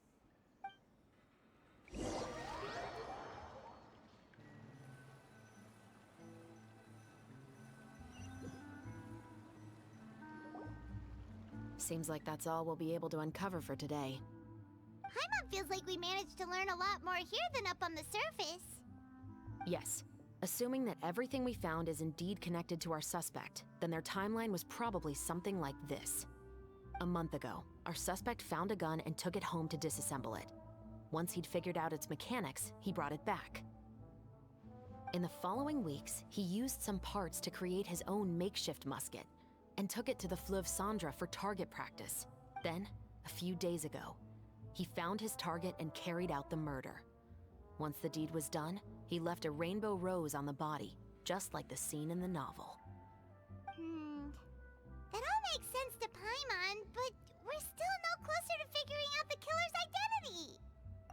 The deceased was a resident of Fleuve Cendra. It's said that he was a poor, solitary man. Yeah, that's also something I'm trying to figure out. If we are indeed following the novel, and there's a story behind the murder, then this murder should be an act of vengeance.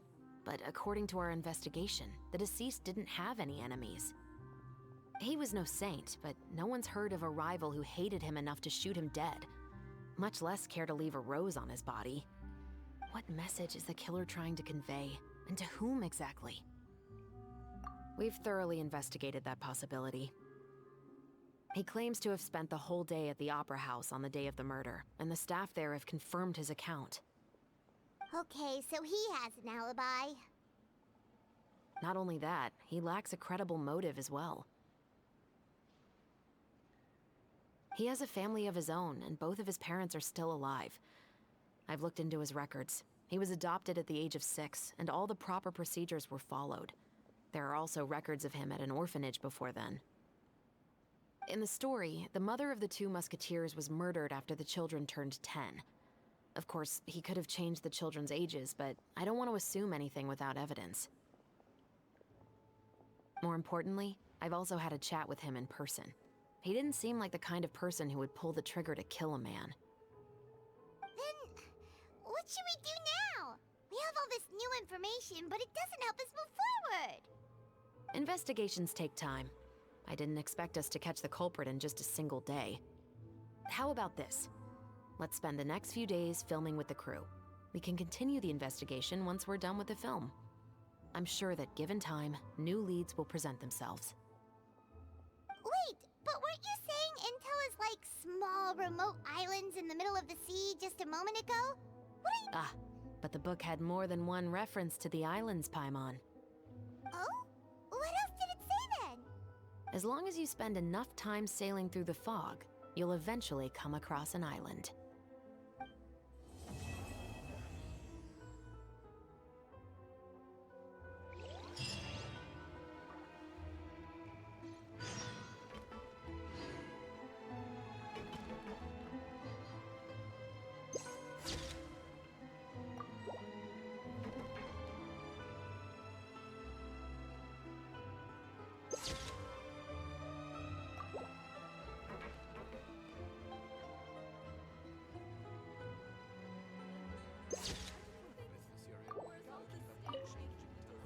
What? Never thought that the captain of the security and surveillance patrol could come from the Fleuve Cendra? Honestly, I'm pretty shocked too. There used to be a time when I thought I would never be able to join the guards. But as long as you can distinguish yourself through your accomplishments and skills, you'll eventually be recognized for your worth. If you look at it another way, my life at Fleuve Cendra has actually taught me a lot of valuable skills. Skills like how to barter with criminals or how to think in their shoes. Of course, I'd appreciate it if you could keep this a secret between us.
work, everyone!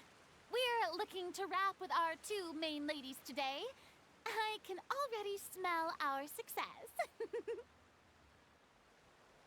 What do you mean, looking to wrap? Oh, aren't you the expert now? This upcoming scene is the two musketeers' final confrontation with the Baron. There will be quite a bit of action, but no choreography beyond what we've already rehearsed. Anyway, get ready. Lights, camera, action! The view is beautiful tonight. It reminds me of that fateful night 10 years ago. And now that I've said it, I can even make out the faint fragrance of herbal tea in the air. Enough, villain!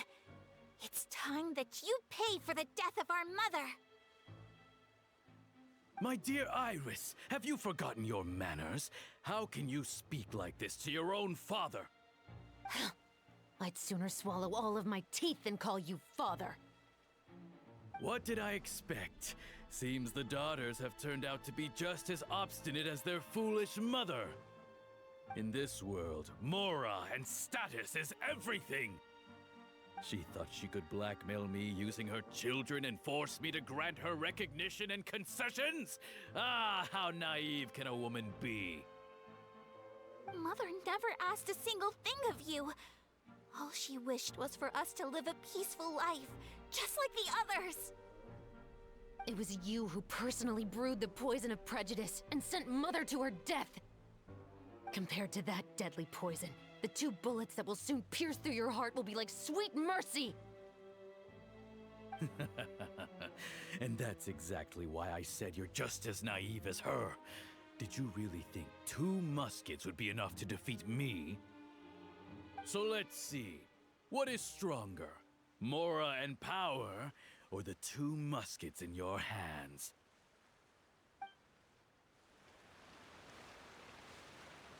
Get them! Tulip!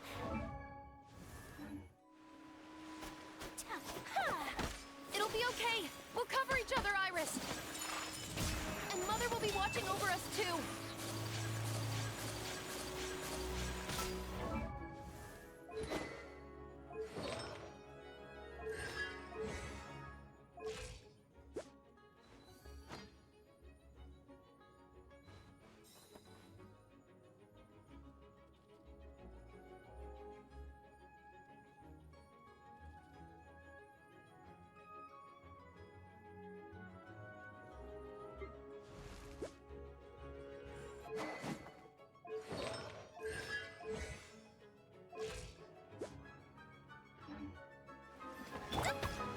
Drop your weapons! Hands where I can see them!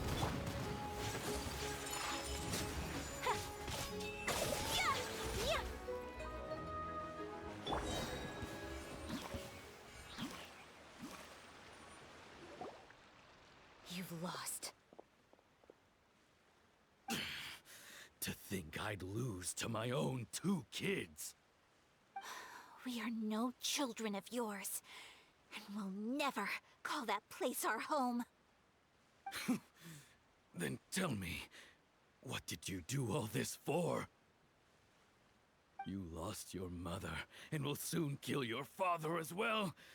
What will you gain in the end, other than sentences for your crimes? We will gain our long-awaited justice.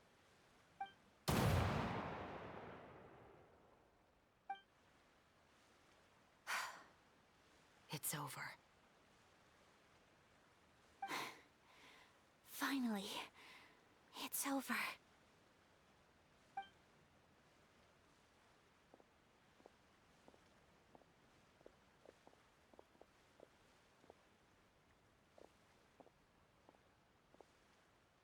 So, where will you go now, Tulip? I'm not too sure, Iris. Maybe somewhere with lots of flowers?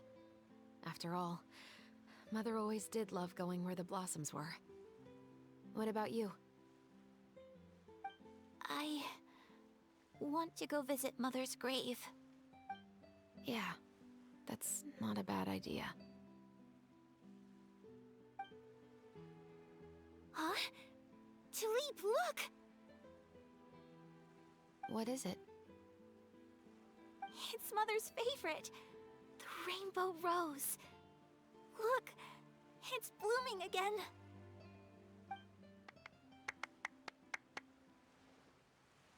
Excellent! That was beyond mesmerizing. Even I didn't expect the scene to go so well. And we got it in a single take. All right, everyone. We've got a wrap for Tulip and Iris. Congratulations, Ayaka and Chevres!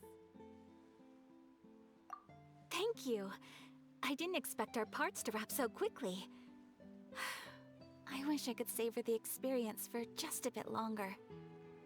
Paimon totally understands. Paimon's not ready to say goodbye to the clapperboard either. Filming has really been a lot of fun. You were great too, Chevres. The way you said, long-awaited justice. It gave Paimon chills. That is indeed my favorite line in the whole book. I still remember trying to act it out in my room the first few times I read it. Whoa, Paimon would have never guessed you're that type.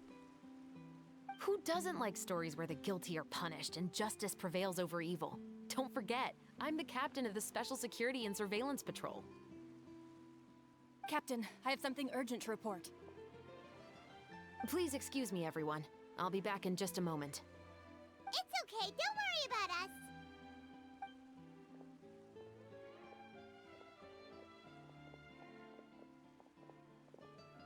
Oh? Was she whisked away by work already? I was just about to tell her how great she did. It seemed like some urgent official business. Then perhaps we should thank the stars that we were able to wrap both of your parts so quickly today. Switching around the filming schedule would have been a real pain. Anyway, I actually came over to let everyone know that we're all done for today. You can go home and get some rest. And one last thing, Miss Ayaka. Your acting skills today were immaculate as always. Are you sure you won't consider taking up full-time acting? See, I just happen to know this great troupe that's still looking for a lead actress. Thank you for your kind words, Director Farina. Unfortunately, there are still many matters that I have to take care of back home at the Yashiro Commission. I cannot remain in Fontaine to pursue an acting career. Nevertheless, I will make sure to treasure this incredible opportunity in my heart. Oh, that's a shame. But I understand. Just let me know if you ever change your mind. I believe it's also about time for me to take my leave. But hopefully I'll see you on set over the next few days. Even though my part's wrapped, I'd still like to swing by and help out the crew. See you tomorrow, Traveler and Paimon. Yep, see you tomorrow!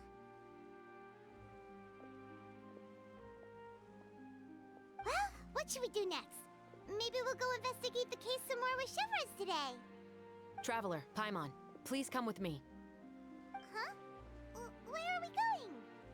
You could say that our ship has finally chanced upon one of those small, remote islands of intel.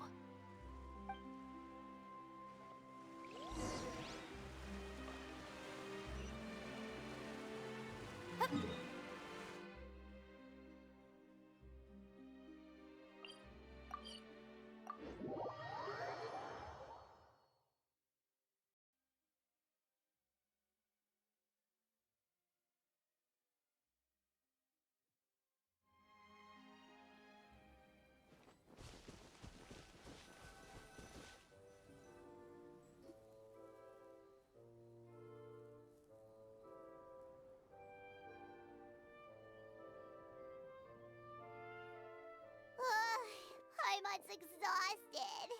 Paimon definitely didn't expect having to float this far after a full day of filming. So, Chevres, why did you take us here? Affirmative.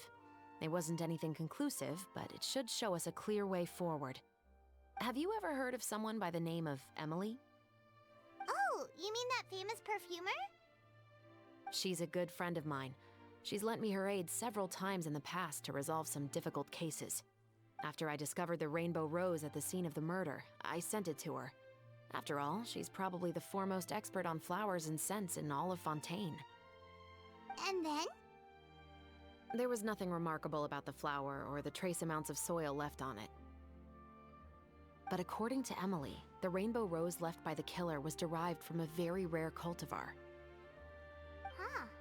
Paimon didn't know that there were different varieties of rainbow rose. Paimon just thought they grew everywhere in the wild. Flowers that are deliberately cultivated will always show some different features from those that bloom in the wild.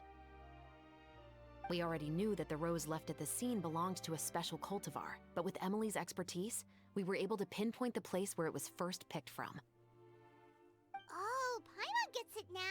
So whoever first planted that rainbow rose was probably the killer.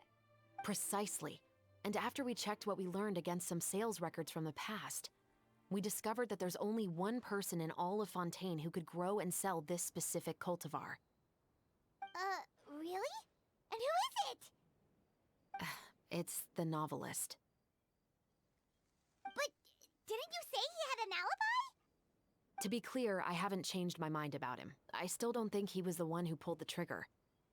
However, that doesn't mean the true culprit never visited him at his home or never purchased a rainbow rose from his garden. Whatever the case, we will have to confirm a number of things with him. So you mean the next place we need to go is... Yes, we're going to pay him a visit at his home.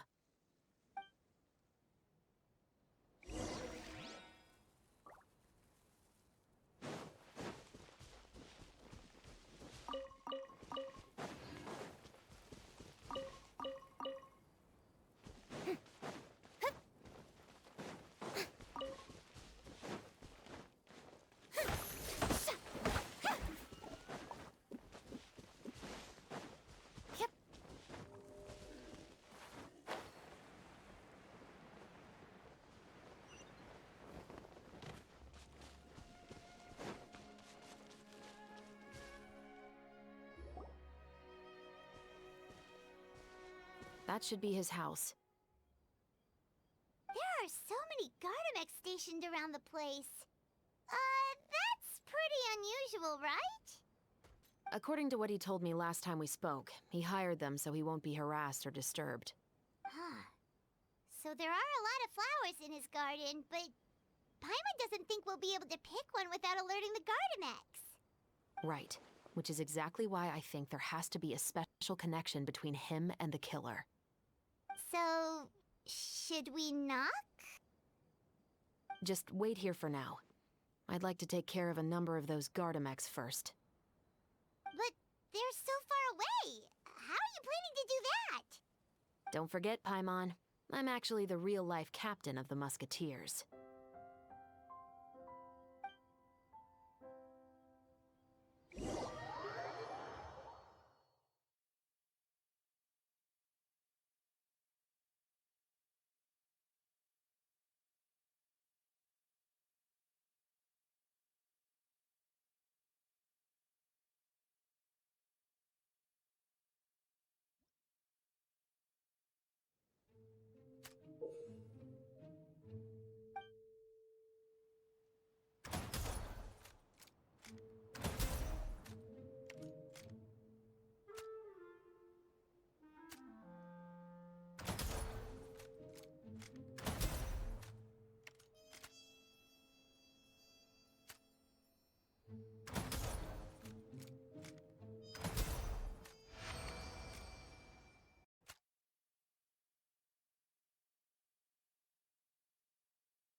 All clear.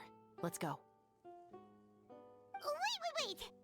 Paimon's a little nervous now that we know he could be the killer. Can we go over our plan of action again? I'll go knock on the door and make sure it's safe inside. Once we're sure that we're in the clear, I'll ask him to come with us for a quick round of questioning at the guard's headquarters. But can't we just arrest him? We still have no evidence that he's the killer, or that he lent the killer any direct aid. Still, it would be appreciated if you could pick a rainbow rose from his garden for me while I'm talking to him. It'll help the Marachose Phantom confirm Emily's theory. Sure, no problem. Just be careful, Chevros.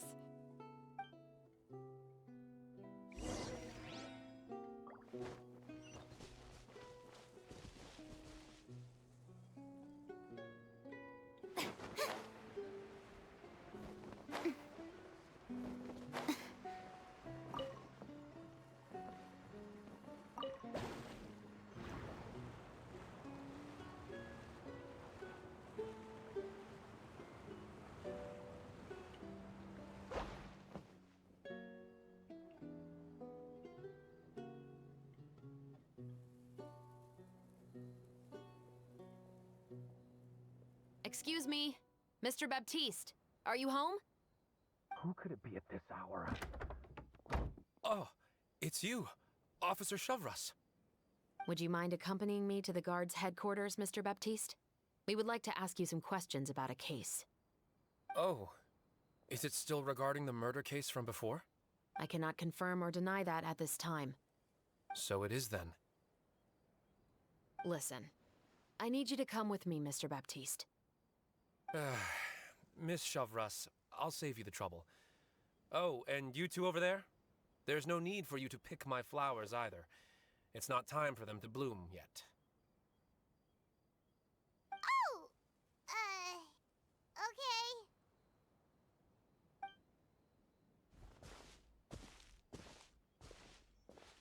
By saving me the trouble, you mean... I will confess. I was the killer. Huh? He just admitted he's guilty! Please relax, everyone. I'm not armed. The musket you're looking for has been buried in my backyard. Then it's my responsibility to inform you, Mr. Baptiste, that everything you say right now will be used as evidence for the inevitable trial. Yes, I am perfectly aware of that. I must say, I hate this feeling. Oh? Is it because I confessed? Or because you've been proven wrong? Both, I suppose.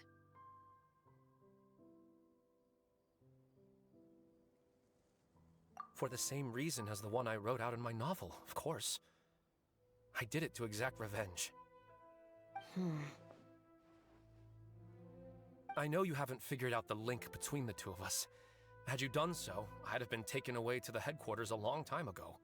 But that won't stop me from always remembering his grotesque face. After all, he was the one who killed my mother. Your mother is still healthy and well. You know, I was adopted as a child. I was referring to my birth mother. That was never recorded in the orphanage's records. Please forgive a 6-year-old child for concocting some lies to protect himself after watching his mother die right in front of him. So, your novel, it was like a record of your life? No, of course not. It was a work of fiction with many embellished parts. But I am indeed the illegitimate son of a wealthy and influential man who abused his power to murder my mother. But the man you killed didn't have a Mora to his name. He was a hired assassin, an irredeemable beast who sank his fangs into a defenseless woman just for a few bags of Mora.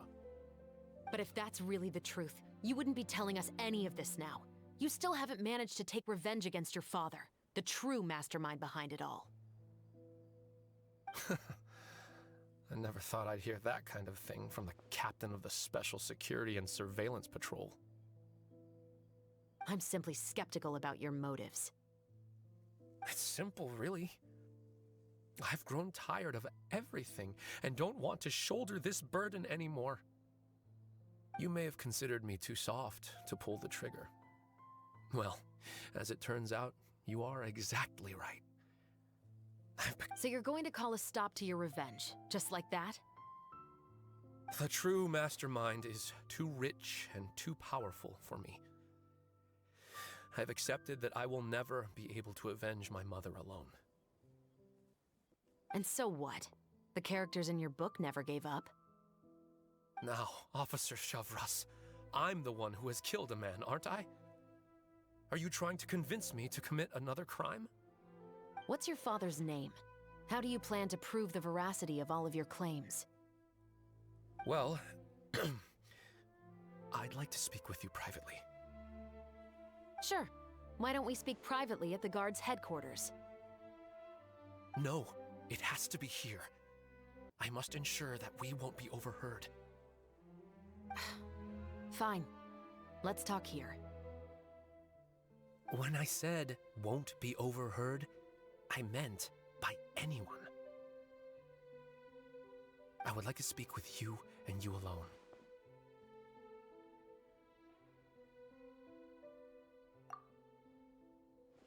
Thanks. I appreciate it. Please stay safe, Chevres.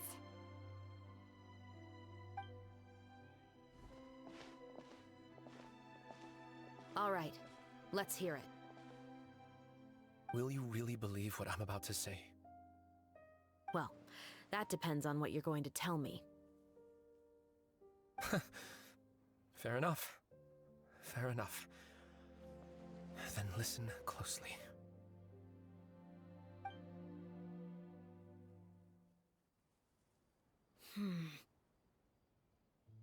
So that's how it's all connected. So, it seems you believe me after all.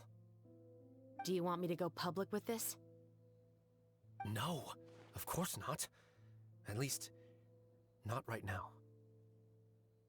Then why did you bother telling me?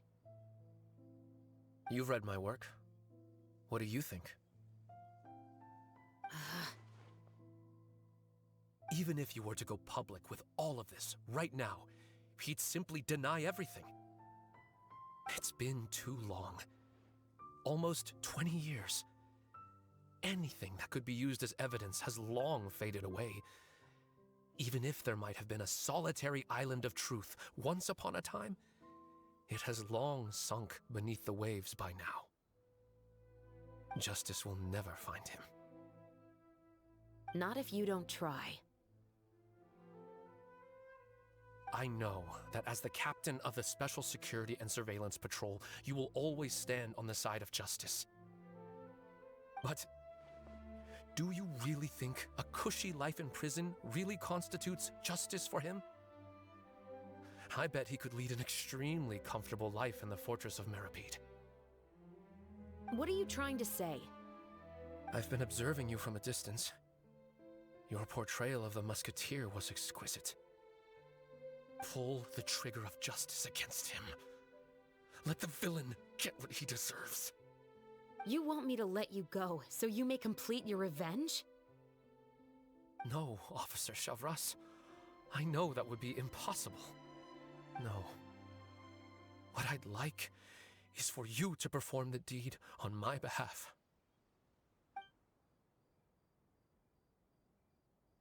Oh, Chevres sure is taking her time. What could they be talking about anyway? Oh, Paimon's worried. What if he decided to attack her?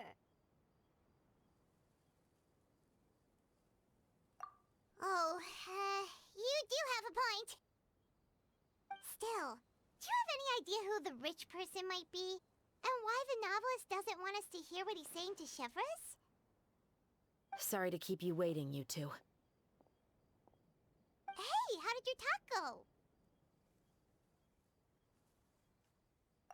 I've already sent someone to escort Baptiste back to the headquarters for questioning. He wasn't lying about the musket. It was indeed buried in his backyard.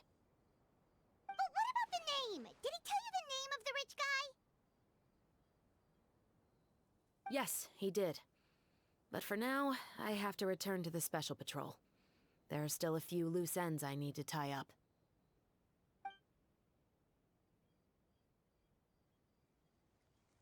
I'll probably be quite busy over the next few days, so apologies if you don't see me on set. Alright, Paimon understands if you can't tell us everything you know. We'll just keep an eye on the Steambird then. Actually, there's still something else I need your help with.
We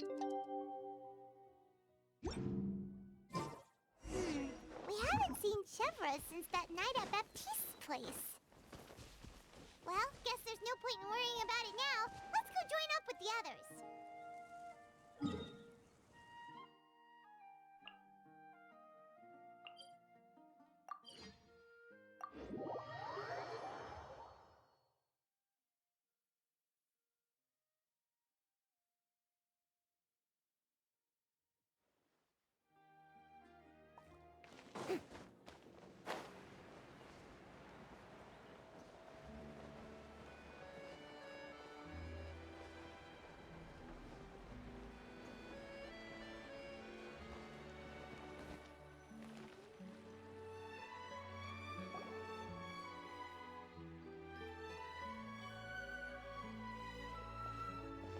Good morning! Hayaka and I were just talking about you. Is Chevra still not joining us today? Probably not. We haven't seen her either. Huh? That's such a pity. Director Farina said that we've only got a few small scenes left before wrapping up the entire thing. She even said that she'll get me into a couple scenes, so everyone will have a chance to shine in front of the camera. We were also planning on having a victory feast once we're all finished filming. You can join us, right? If only Chevros was here. I still haven't taken a photo with her. I'm afraid that can't be helped. Those special patrol folks are like phantoms when they've got a case on their hands. But to be honest, I'm even more concerned by what I read in the Steambird earlier this morning. It said that the killer in the murder case was none other than the author of the Two Musketeers. Oh yeah, I heard about that too. He came forward and confessed his crimes, but gave no explanation as to why he pulled the trigger. We didn't know about this case at all when we joined the film. Is it going to affect the reception of our work? From a pure publicity standpoint, this will draw a lot more attention to our film. I have to say, though, that no director can be perfectly comfortable with garnering attention through means other than artistic skill. To be fair, I feel like that ship sailed the moment you allowed yourself to be named as the director on our posters. It's not my fault that I'm super popular. What was that saying again? My popularity has, Sunk to an all-time low? spread to the four corners of Teyvat.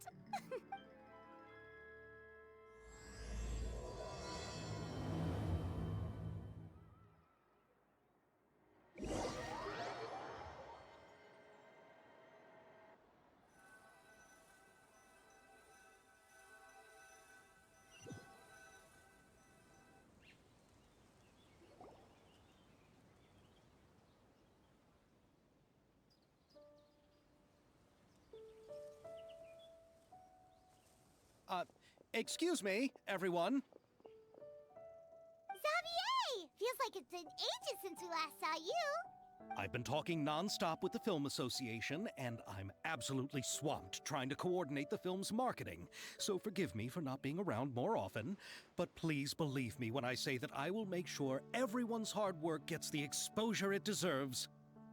Oh, seems like you've been fighting your own battles. Yes, that's one way to put it. Oh, and before we begin the final round of filming, please allow me to finally introduce you to the original investor of our film, Mr. Morris. A pleasure to meet you all.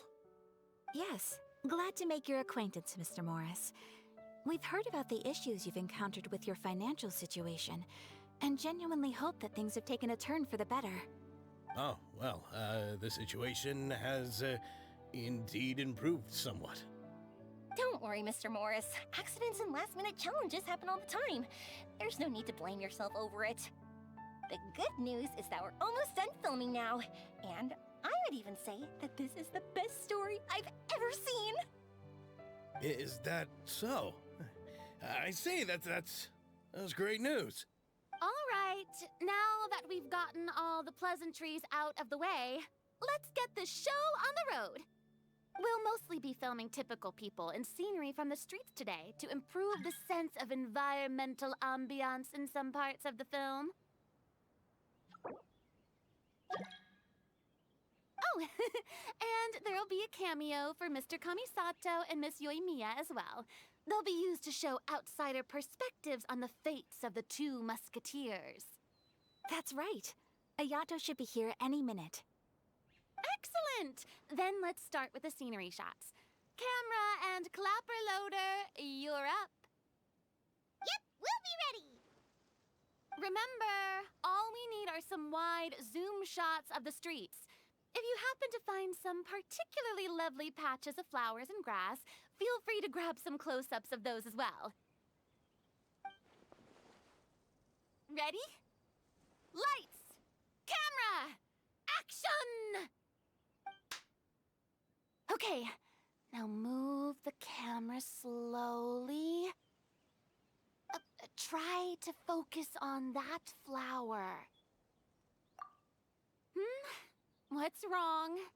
Just adjust the focal length a bit. Something the matter? But wasn't it working fine for all the days before? Veronique, can we try a different camera? No problem. How about this one? All right, let's give it another try. Lights! Camera! Action!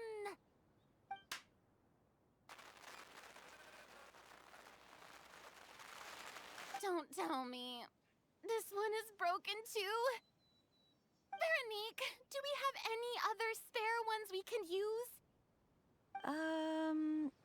I'm afraid we only brought these two today.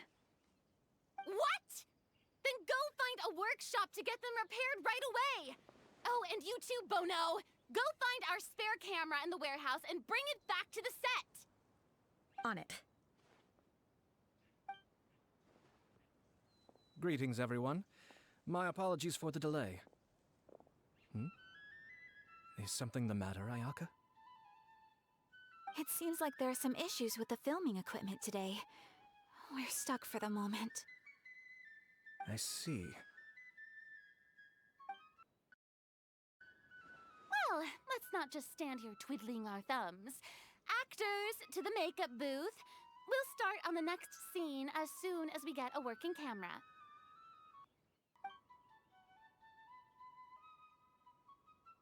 The people at the workshop told me that the part which holds the lens in place seemed to have fallen off. That's super strange. It was perfectly fine just yesterday. Well, no time to dwell on that now. Let's get back to filming. Ahem! Quiet on set! Places, everyone! Lights! Camera! Action! By the way, have you heard about that recent murder case? Yes, I have. It seems that they've caused quite the commotion in the city. I heard that the chief of the guards is so mad about not catching the culprit that he's about to explode. Oh? I find that quite hard to imagine, considering how he already looks most days. Director, we have a problem. Oh, we're in the middle of a take! Couldn't you wait until we wrapped up this scene? No, Director, our film, all the finalized film that we've been keeping in the case has disappeared. Oh, wait, what did you say? Mr. Bonneau, please take me to where the film was kept right away. I'm coming too. No, Yoimiya, you have to stay here. Oh. Okay, listen up. Everyone who's not working on this current scene can go with Bonneau to look for the film. Everyone else, stay put and wrap up the scene. Unbelievable. How could all these problems happen in just one day?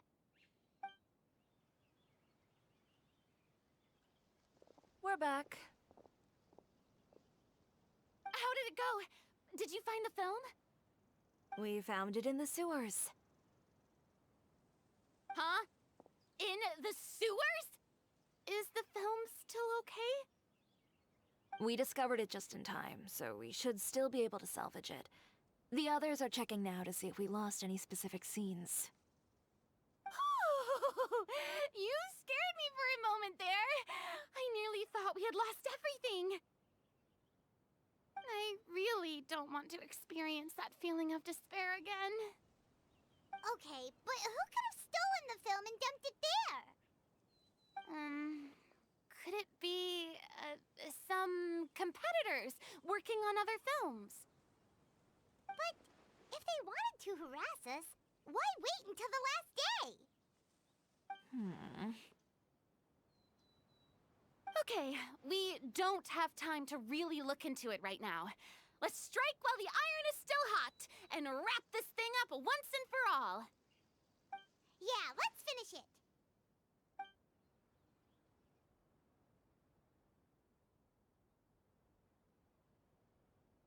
I would like to officially announce that our entry to the festival, The Two Musketeers, has now concluded filming! Paimon is spent. It's so late already. Even though the filming process proved to be extremely challenging, everyone provided valuable and unique contributions to the final product. Thank you all for your dedication and support. And just like Director Farina, I would also like to extend my most heartfelt thanks to all of you. Really, you've all helped me so much. All right. Let's save the awards speech for later, and hopefully also get some rehearsals in before the real thing. Anyway, now it's time to party! Let's all make our way to the beach and have a celebration feast so loud and fun that even the blubber beast will want in.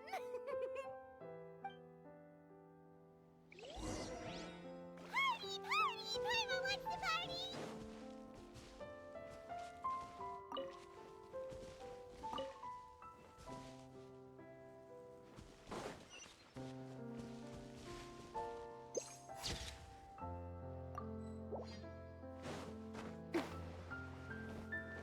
Whoa, this place is hopping.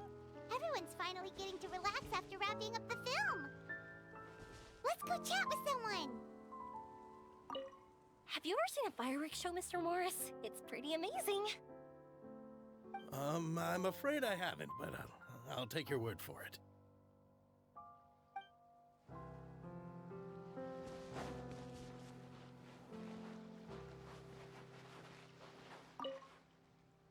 I was thinking, if this film turns out to be a success, could I ask the two of you to stay and be a part of my crew? Of course, I'll definitely increase the pay for next time. I'd be more than happy to, Mr. Xavier. Thank you for the offer, Mr. Xavier. But I've made some plans to go on a journey to the other nations once the festival is over. Is that so? Well, then in that case, bon voyage, Miss Veronique. Please feel free to get in touch once you've returned to Fontaine.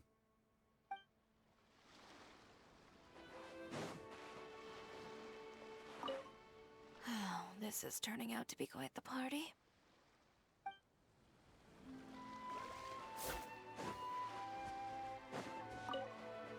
Hey,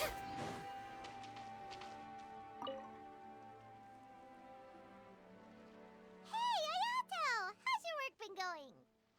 Everything went rather smoothly. Thank you for your concern. Ayato told me that we've already confirmed the dates for some Inazuma Fontaine cultural exchange events. So the next time we visit, we'll be doing so in our capacities as the representatives of the Yashiro Commission. Oh, that's great! Then maybe Paimon will be able to find Fontaine detective novels in Inazuma from now on! Oh, wait. Wouldn't Yaimiko get upset if that happens? That would be stealing some of her business. You've got a point. She's always complaining that light novels have become bland and too predictable after all. The cultural exchange won't only feature literatures of both nations, of course. We have also made plans for cross-cultural engagements in the fields of gourmet cuisine, toy making, and artisan craftsmanship. Wow! Paimon's getting super excited now! When the time comes, be sure to visit and participate in all the events.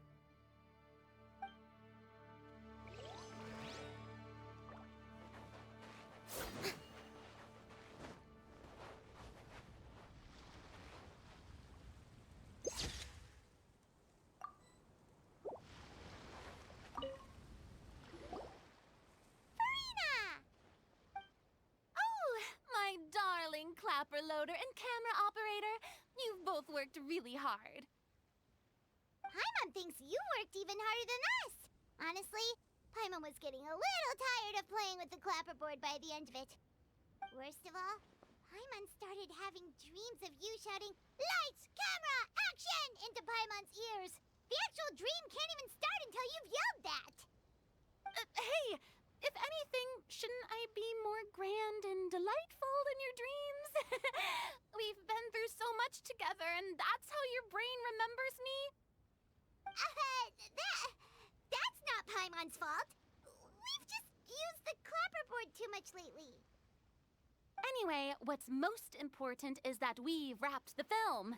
I'm pretty confident that we'll take first prize. Hey, no need to mention the official name. Wait, now that you mention it, if we did win the prize, would Farina just get a statue of herself? Come on, I don't need that kind of attention. Xavier can accept the reward on our behalf. But just imagine! Farina accepting the Farina Award and holding a Farina statue. I'm going back to my dessert now. You all can keep discussing that on your own.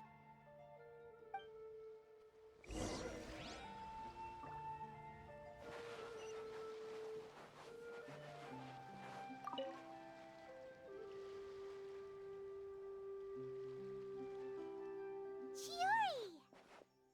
Hey, you two. Are you not really into these kinds of big social occasions? Not particularly. But this is still better than Fontaine Fashion Week. But if this film becomes a big hit, people will definitely come flocking to your shop. Yes, that's highly likely. As long as the film can premiere as planned. Are you still worried about the case? That and all the obstacles we had to face today. You're right. It's as if all our bad luck just manifested at once. But why today of all days?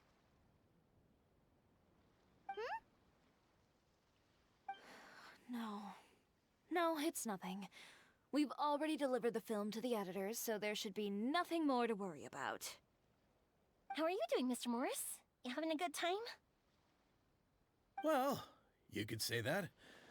Do you happen to know when the party is scheduled to end? Judging by how much fun everyone's having, I'd say probably not until well after midnight. Is there something that you still have to take care of at home, Mr. Morris? Oh, well, I'm just not a late night person, so I might take off shortly. Silly me. I almost forgot something super important.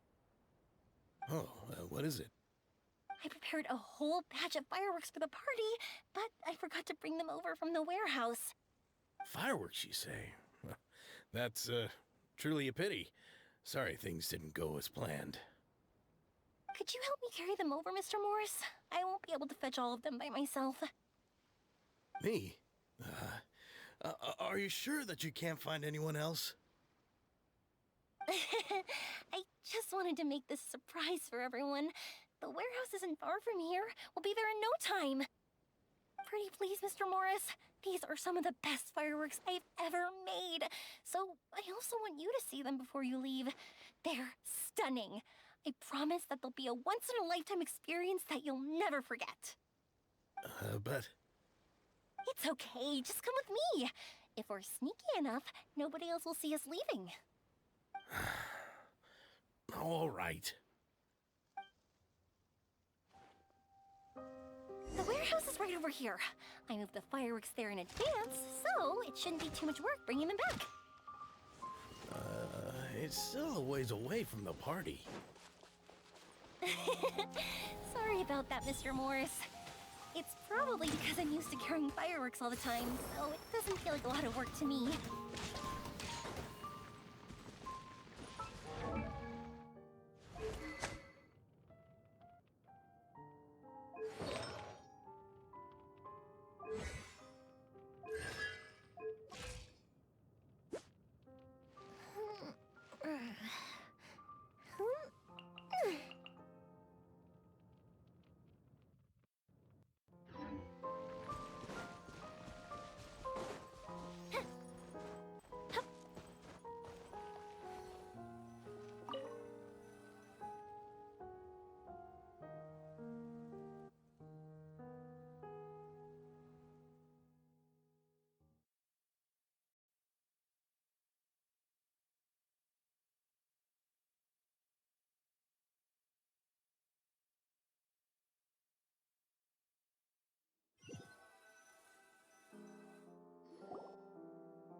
It's dark in here.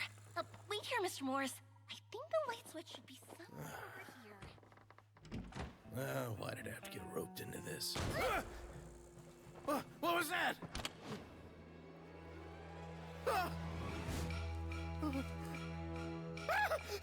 Who's there?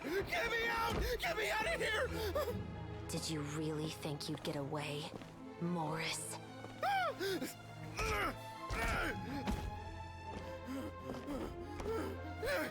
You've got the wrong guy. It wasn't me. I'm not the killer. You know, Eliza died a far more heroic death than this. She fought your assassin to the end, to save the children she had hidden beneath the floorboards.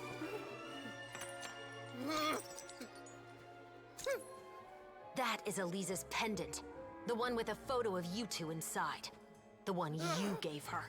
Ring any bells? It's a fake! It has to be! There's no way! No way your assassin didn't destroy it, you mean?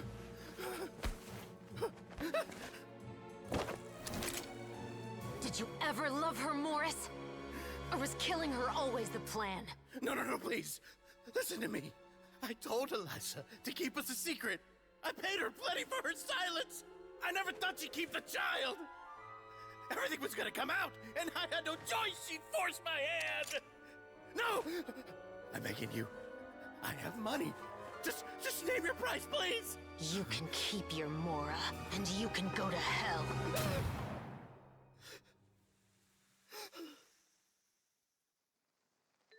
I'm Captain Shovraz of the Special Patrol. Morris, you're under arrest for Eliza's murder. Huh?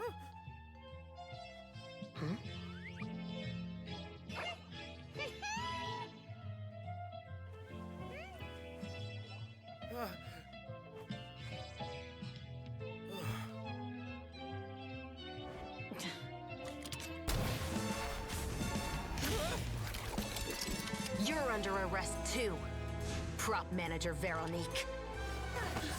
Or perhaps I should call you the Second Musketeer.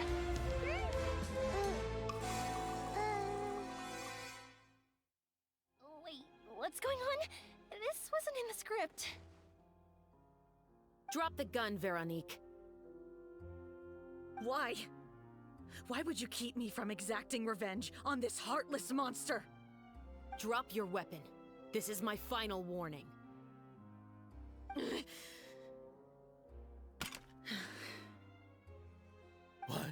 What is going on? Do I have to spell it out for you, Morris? Everything that took place just now was staged to get you to confess the truth. But this last part is all improv, of course.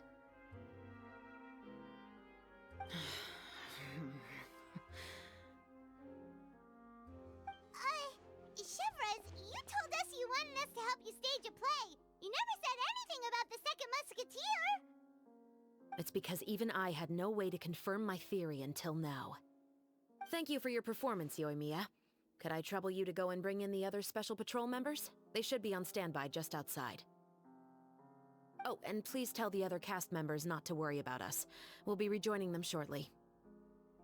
On it.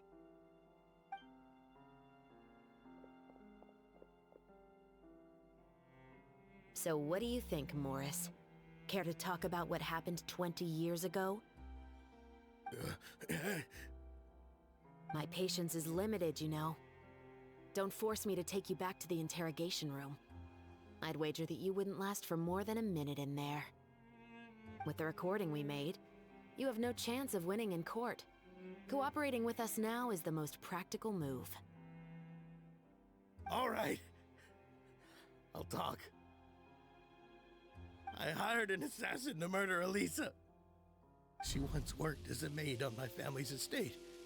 She was very beautiful, and after some time I fell for her.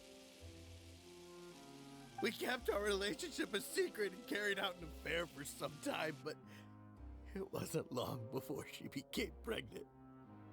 And if my parents ever found out, they would have stripped me of my inheritance and status, driven me out of my home. I also didn't expect Elisa to insist on bringing the pregnancy to term. She even asked me to leave my family and travel far, far away with her. She believed that you were truly in love with her. I didn't have a choice. I gave her a large sum of mora, told her to leave the family and to get rid of the baby. But then years later, she sent me a letter. There were photos of 2 children, and she even asked if I could find some time to visit them. Huh? 2 children? Paimon thought Baptiste was the only... you mean... Even if she had the children against your will, you could have just ignored the letter entirely. Why kill her? I had just gotten engaged to be married to an heiress from another wealthy family. So if anyone were to find out about Elisa, my life would be completely ruined. I didn't have a choice. No. You always had a choice. You just made the wrong choice. Again.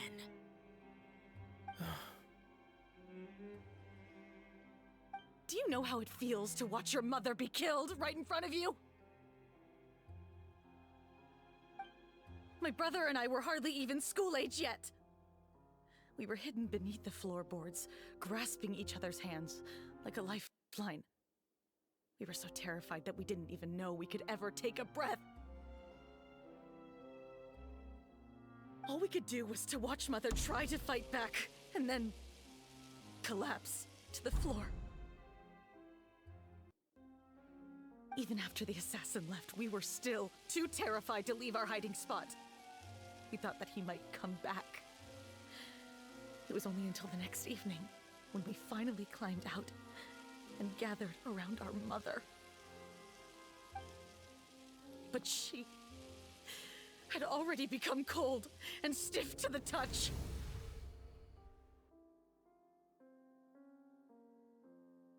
You made up your mind right then and there to bring this case to light. Not only that, we resolved to get our revenge.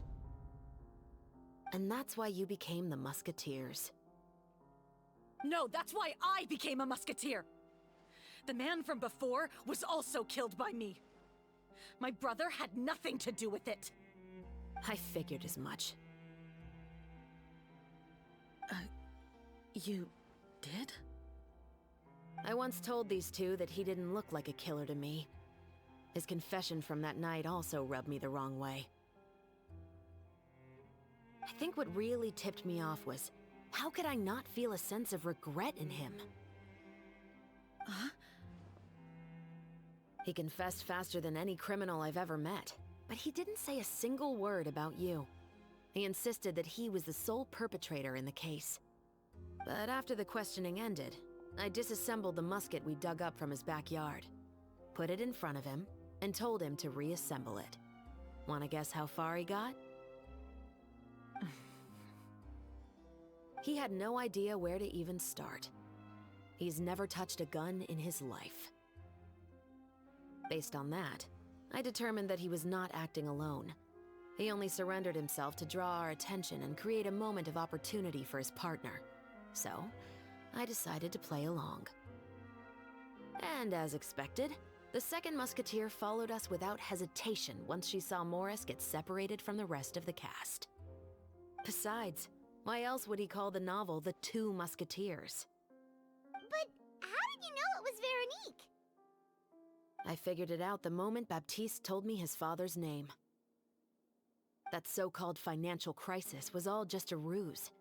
He just wanted to sign up as the investor and then leave the film without any source of funding. After all, he has a vested interest in minimizing the reach of this story. It's really just the same thing as what he did to Eliza all those years ago. Human scum. But then Xavier pulled out all the stops and got the film made against all odds. Morris couldn't have that. With the killer in custody, he figured it was safe to act. And so he came to visit the set today, just as I expected. Wait, so you were behind all those mishaps today? As for the identity of the second musketeer, I assumed they'd probably stay close to Morris and look for an opening. And if they already knew that Morris was the film's investor, then that narrowed the list of potential suspects as well. Furthermore, being the props manager would allow the culprit to avoid scrutiny by purchasing mechanical parts in the name of the crew. With that hypothesis in mind, I went back to check Baptiste's orphanage adoption records. Guess whose name I saw on the same page, just a few lines from his. My brother. He trusted you.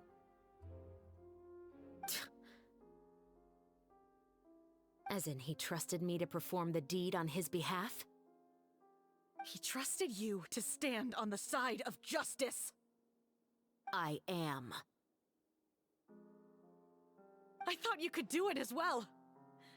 Oh, the look on your face when you told him to go to hell. I really thought you'd put a bullet in his brain. You know what he has done. Are you telling me that you'd rather see him spend the rest of his life living like a king in the fortress of Meripede? I will never be able to forget the feeling of my mother's cold, lifeless hands. And you would call this ending fair? Is this what you call justice? I won't lie, Veronique. I did hesitate when your brother first told me about the truth. I wondered. I agonized over whether I should really put a bullet in his head. So why don't you? Because that should never be how justice is carried out in this world. Perhaps, to you, justice is simply reciprocated. An eye for an eye, and a life for a life. But everyone has their own understanding of justice. If everyone were to pursue their own definition of it, there would be no more order in this world. Today, you'll kill Morris, and tomorrow, his children may come for you. The world cannot render judgments based on a desire for revenge. That will only lead to a cycle of revenge, as well as the destruction of order and civilized society. Fontaine is founded on a set of laws and a standardized code of justice. That is why we are the nation of justice. But with all that said, I will promise you this. Morris will not lead a cushy life in the fortress of Maripede. Chevros, the rest of the Special Patrol is here. Thank you so much, Yoimiya. Letelier, Terena, please take them away.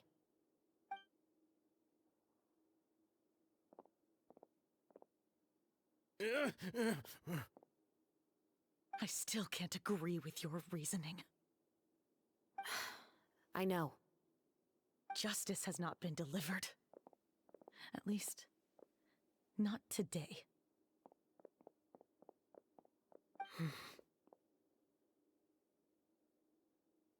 Chevros. Let's go. We should give an explanation to the crew. Thank you for your concern. I'm fine. I'm just thinking about the things in life that have driven people to take justice into their own hands.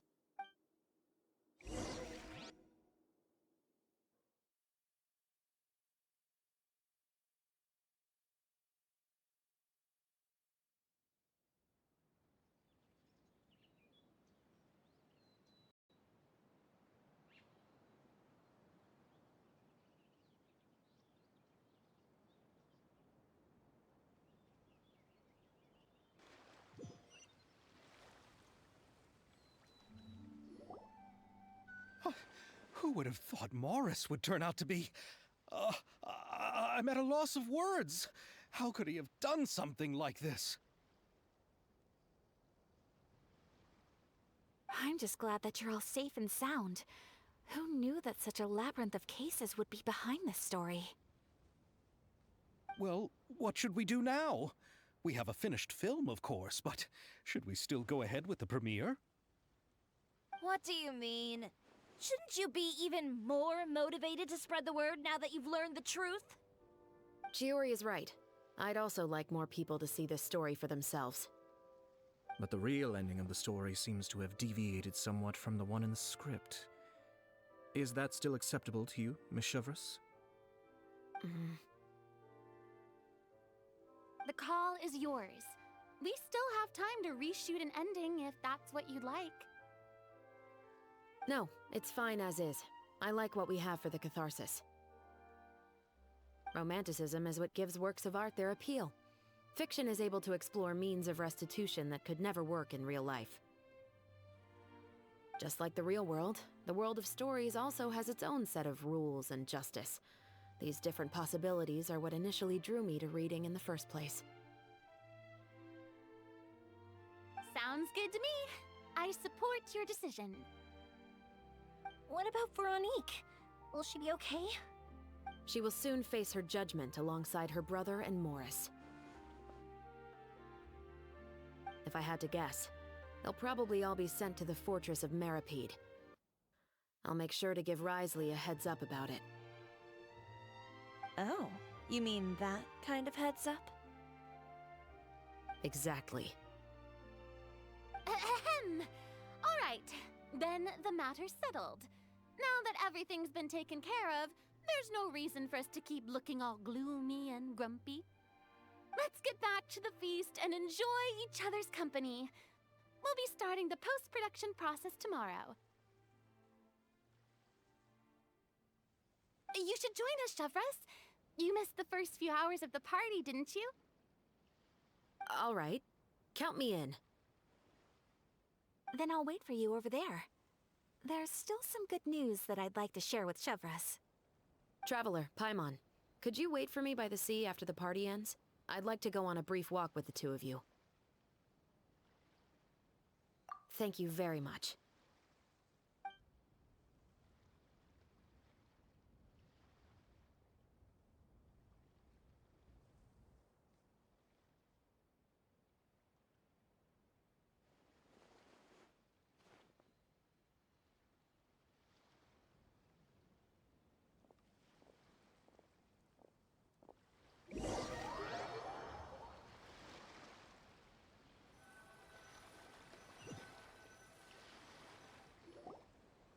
Sorry for the wait. Oh, we weren't waiting long at all. Is there something else you wanted to tell us? No, I don't have anything new to share. I just felt that since you were my investigation partners, I should have another conversation with the two of you. Traveler, how would you have responded to Baptiste's request if you were in my shoes? When I was young, my father often took me here to swim. We'd come rain or shine, even when it was freezing cold. He told me that swimming was the best activity to train one's strength of will. You could never give up before reaching the shore, especially when the water was cold. Oh? Why's that? Because the moment you give up would be the moment you die. At that point, I still hadn't received my vision. One winter, the chilly wind felt almost like knives on my skin, and the seawater was so frigid that it numbed my toes the moment I stepped in. I cried and begged my father to spare me from having to swim across, but he wouldn't listen. He used to be a member of the Special Patrol as well. You could say it was his way of educating his children. That sounds awful. When he saw that I wouldn't stop crying, he just picked me up and tossed me into the icy water. The bone-chilling cold took away my senses. I couldn't feel anything but fear and rage. I waited for my father to save me, but one look and I knew he'd already started swimming for the opposite shore. I realized that if I were to give up, I really would die right then and there. I used all of my strength to try and catch up to my father. Those few minutes felt longer than my whole life up until that point. I did, however, make it to the other side. I've never felt afraid about anything in my life after that, nor have I ever cried again. That way of teaching would have never worked on Paimon. Yeah, I don't think that was the right method for anyone. It's just that, working now as I am in the pursuit of justice, I still sometimes feel like I've been tossed into that winter sea all over again. Chevreuse. But the worse I feel, the more I know to never give up. The alternative would be to forever lose myself among the waves. Anyway, how about a race? Neither of us will drown, but we can still see who swims faster. You guys go ahead! Paimon will grab the clapperboard to mark the start of the race.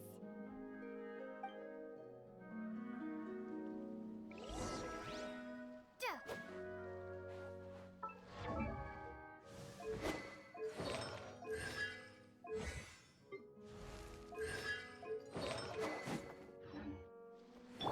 Stop right there!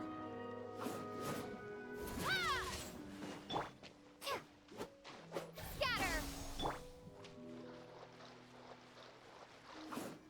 Ta!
Shower me with praise!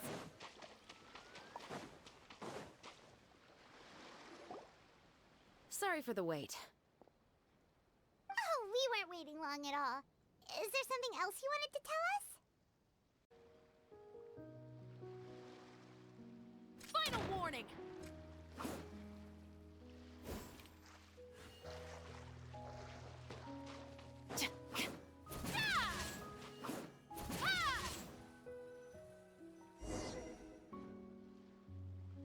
Oh, that felt good. You were so fast in the water, Chevreuse. You were swimming even faster than Paimon can fly! So, about the Special Patrol, did you join because of your dad? Partly, but I'd say I was more inspired by the heroes I read about in stories growing up. Oh, so it's due to your love of stories! Of course, it was only after I joined the Special Patrol that I learned that truth is often stranger than fiction. Come on, let's walk a bit more.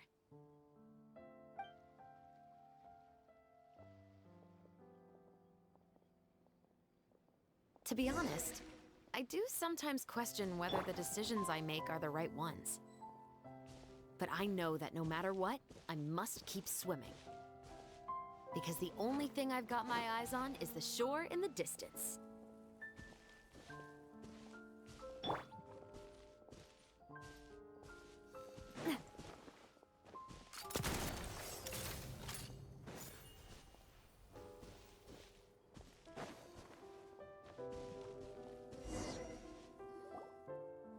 Thank you for coming on this walk with me. I feel a lot better after getting all that off my chest. Huh. We're nearly back at Baptiste's house. Huh. You're right. I didn't realize we were so close. He really did plant a lot of flowers. It's just like how he described it in the story. Huh? Wait. Paimon, Traveler, look! The rainbow roses in the garden. They're in full bloom now.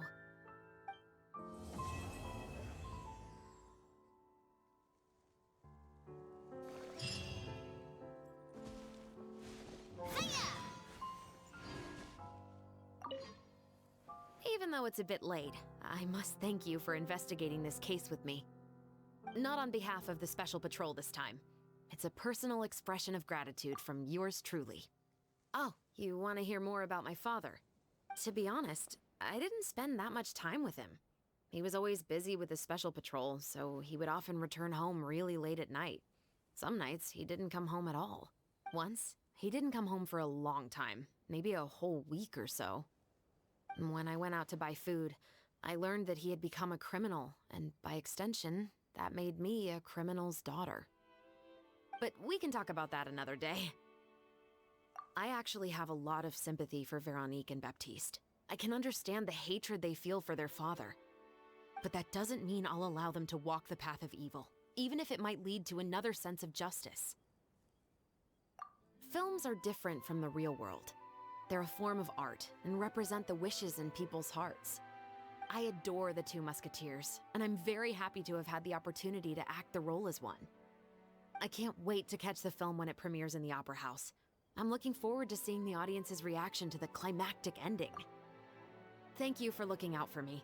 I'll see you at the award ceremony. I'd be very surprised if we don't win.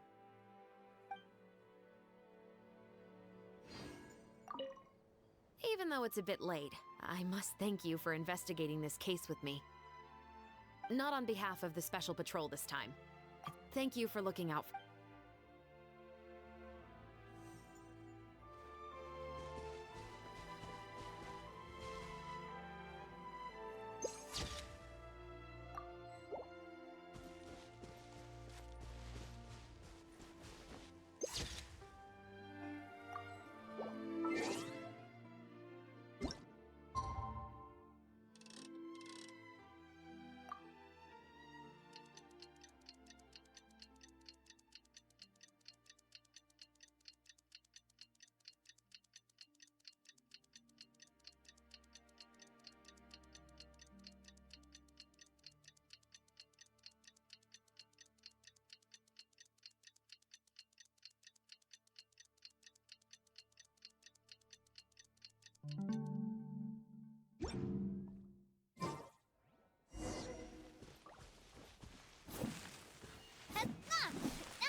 Hey there, you two!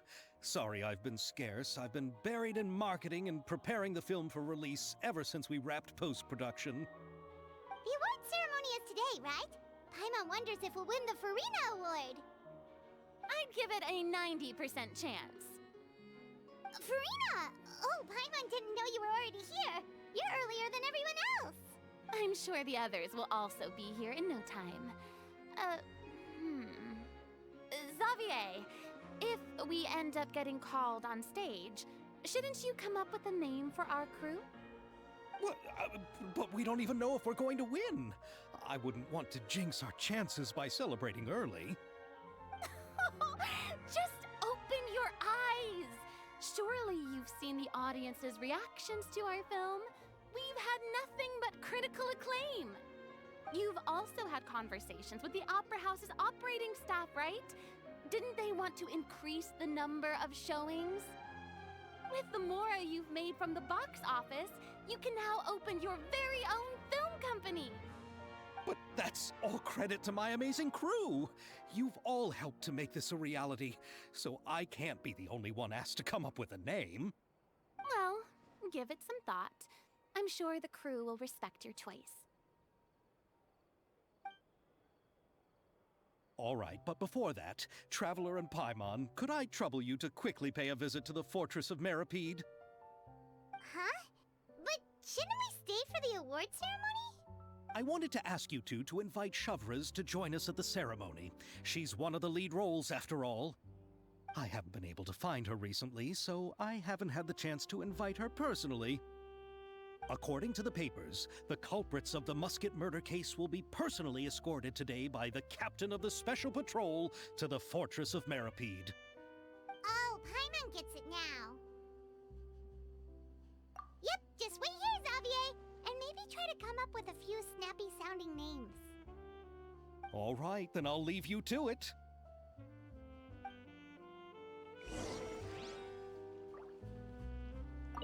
Will we really win an award?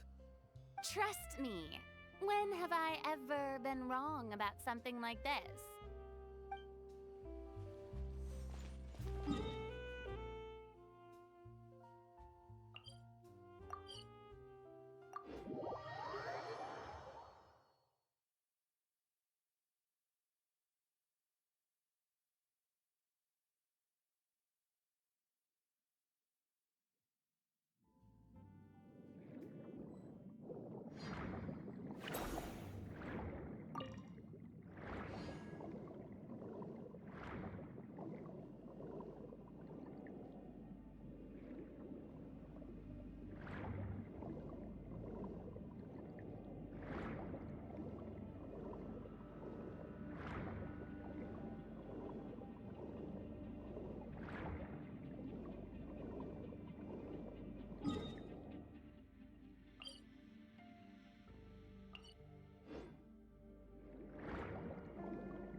This is as far as I'll be taking them. I'll leave the three of them to you now. Got another errand to run?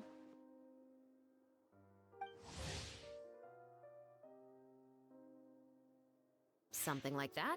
I'm expected at a party. Now that's something you don't hear every day. Found a new pastime? No, it's just a special occasion. Shavras! Risley! Festivals really do bring people together. It's been a while since I last had so many visitors at the Fortress of Meripede. Call it the festival spirit, I guess. Yeah, you could say that. Even our head nurse has gotten herself all worked up preparing super deluxe nutritious shakes. Just one gulp and you'll have met all your nutrition needs. Were you talking about work just now? We've already finished discussing everything. So, what do you think about my heads up, Mr. Risley? I believe I haven't yet made any promises or guarantees. But you also didn't shoot me down. Here, how about this? You could give everyone a copy of the newspaper. Perhaps on the day when the cover story happens to, oh, I don't know, expose a certain someone's misdeeds from 20 years ago? I suppose then a certain someone may soon find himself the most unlucky person in the Fortress of Meripede? While another two people will soon be hailed as heroes. Speaking of heroes, did you two need something from me? Oh, actually, we're here for... You're here to invite me to the party, right? Don't worry, I didn't forget. Ooh, then let's head back right away! See you, Risley! Happy Fontinalia Festival! And the same to you.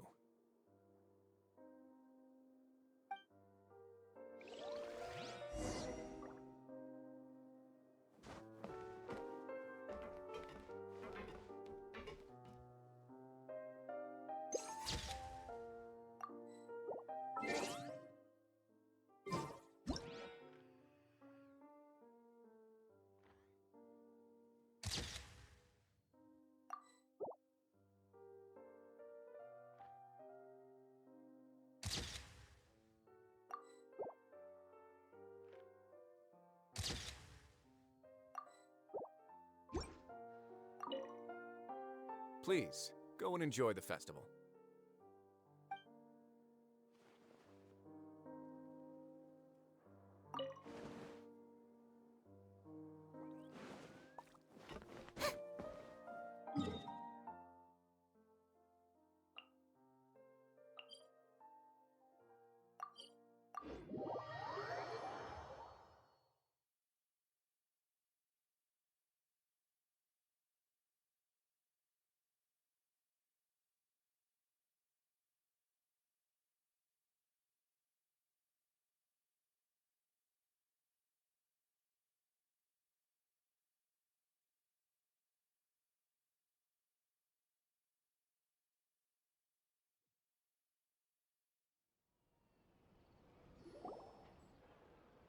And the winner of the Farina Award for the first Fontinalia Film Festival is...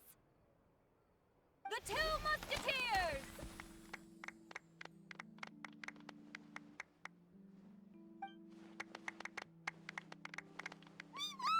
We really won! Congratulations, Mr. Xavier. We won? I can't believe it! I really can't thank all of you enough! See?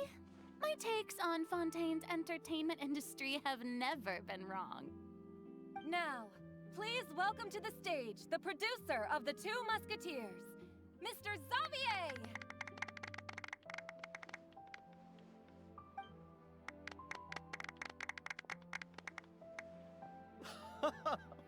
Thank you! Thank you all so much for your recognition and support.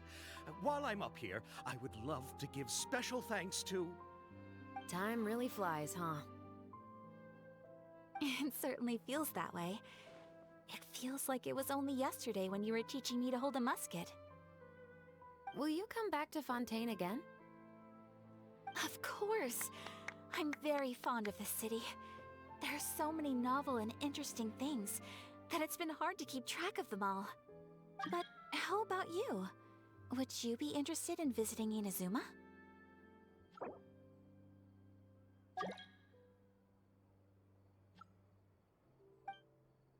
I can't say the thought has crossed my mind before, but I'd be willing to consider it now. I will be eagerly awaiting your visit. It would be wonderful if you could visit my home and enjoy a taste of our tea and desserts. Yeah, let's keep in touch. Did you accomplish all you came here for? Yes. And you should visit Inazuma again sometime. How has Ogura and her business been? To my knowledge, she's doing quite well. Tell her I said hi. I certainly will. I heard the thunderstorm has stopped. Yes, and the war has also been brought to an end. Peace and prosperity has returned to the islands. I quite like the sound of that. Perfect for hanging textiles out to dry. I'd like to offer my thanks again to the entire cast and crew. Without you, I would have never completed this film, much less had the opportunity to be standing on this stage. With the support of my entire crew, I would like to officially announce our film company, Musketeer Pictures. Woohoo! That has a really nice ring to it. Then in that case, let's please welcome all the members of Musketeer Pictures onto the stage for a commemorative photo. Oh, Paimon didn't know we'd also be taking pictures. Director Farina, I believe you are the most deserving person to raise this trophy. Huh? No. There's no need. It's so embarrassing. It's an honor the director deserves. Yes, I agree. Just accept that you're not getting out of this. Ready, everyone? 3, 2, 1. Musketeer Pictures!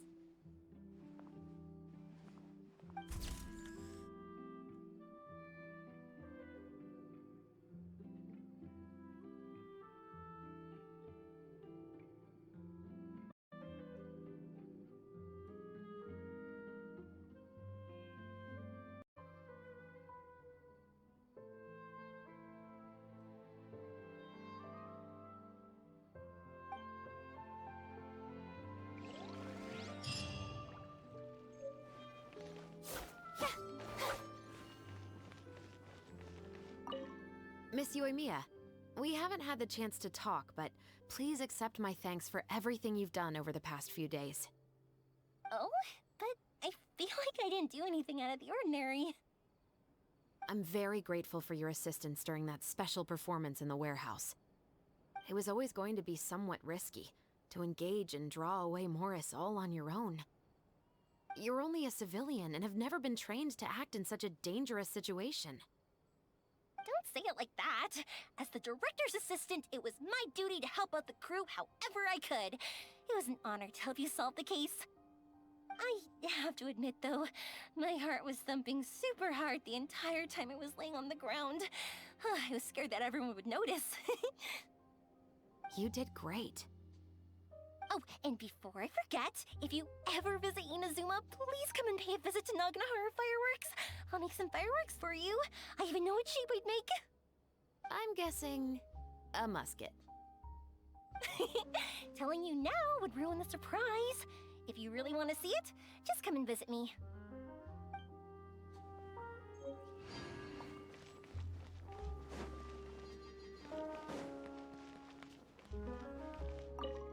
Lady Farina, please allow me to take just one more photo of you. I would also love to get your autograph, just as a memento of our time together on the crew. Hey, I've had enough of the camera flashes from when we were all up on stage. But, Lady Farina, you are the best director I've ever met! The most photogenic maiden in all of Fontaine! This kind of lively and celebratory setting is exactly where you shine. I believe all photographers would agree. Come, the brightest star of our land! Show us your light! The camera is waiting to sing praises of your beauty! Well, I'm flattered, but... All right. I'll humor you and try a few more different poses. But I don't have to hold the trophy, right? Of course. You may pose however you like. Thank you so much. Thank you so much. By the heavens, my luck has been beyond belief. I'm having a hard time coming to terms with it now. Oh.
I'm so glad we were able to complete the film.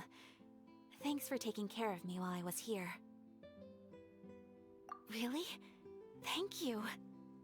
At first, I simply tried to work hard out of a desire to not become a burden to the crew.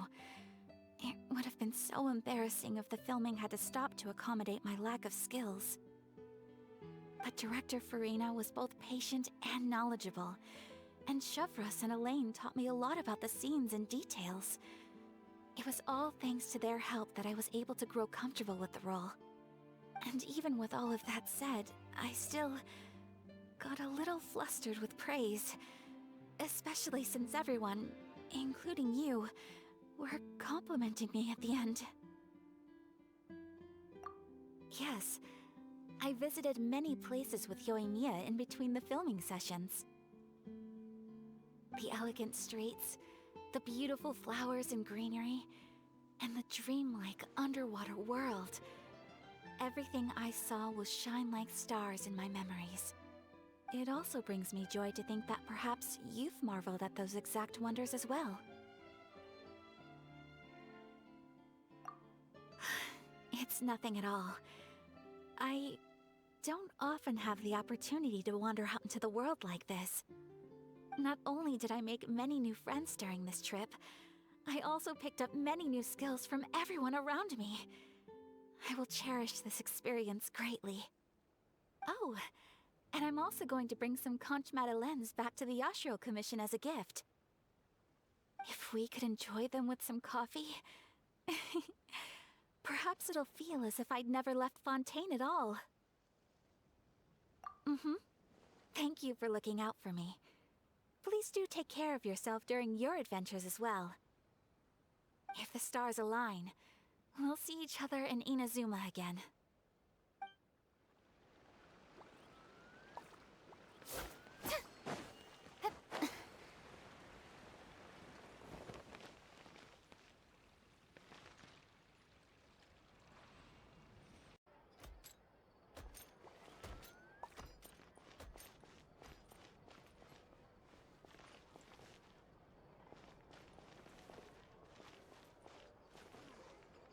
They have. Welcome to In Cheerio fact, Boutique. I've For already dining put in with my us, order. please make a reservation They've today. got some fat person. Huh, it's you. Is there something I can help you with? Interested in our couture services? Just give me the word. Thanks to you, we were also able to premiere the film in time. Its success has increased the reach of my brand. There's no need to be humble. You helped Xavier and Chevreuse, and even Kirara's told me many good things about you. They are all my friends. You've done far more than what you give yourself credit for. I am merely a fashion designer. I don't have anything else I moonlight as. But when you run a business, it's inevitable that as you make more friends, you'll also encounter all sorts of thorny issues. You scratch my back, I'll scratch yours. It's just the common sense of business.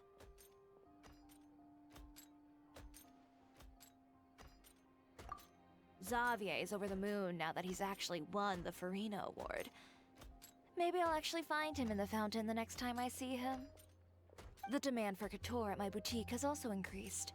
So much so that I don't have enough staff to handle it. Looks like I'm one step closer to achieving my dream. Anyway, you will always be welcome at Chioria Boutique. I would love to see you both again at the upcoming Fontaine Fashion Week as well. Okay, see you around.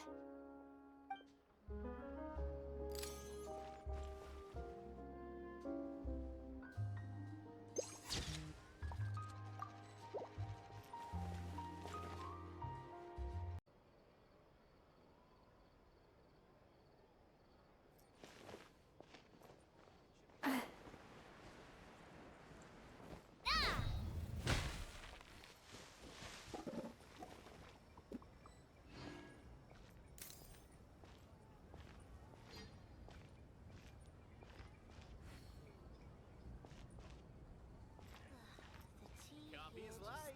Looks like no more free coffee for me.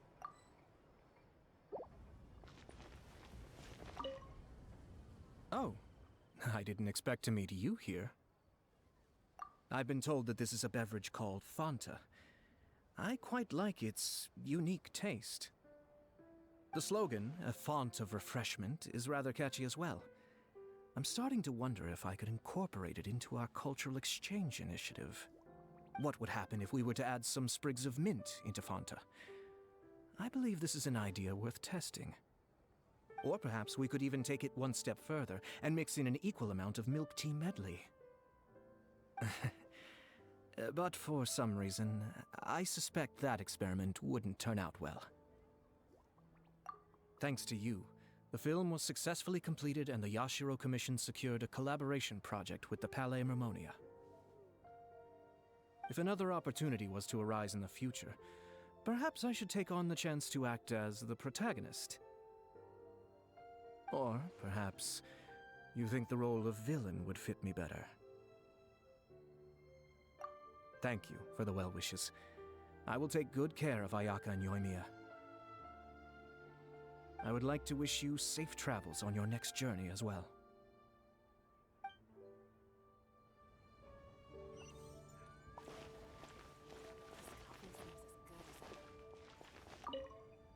Oh, I didn't expect to meet you here. Thank you for the well wishes. I would like to wish you safe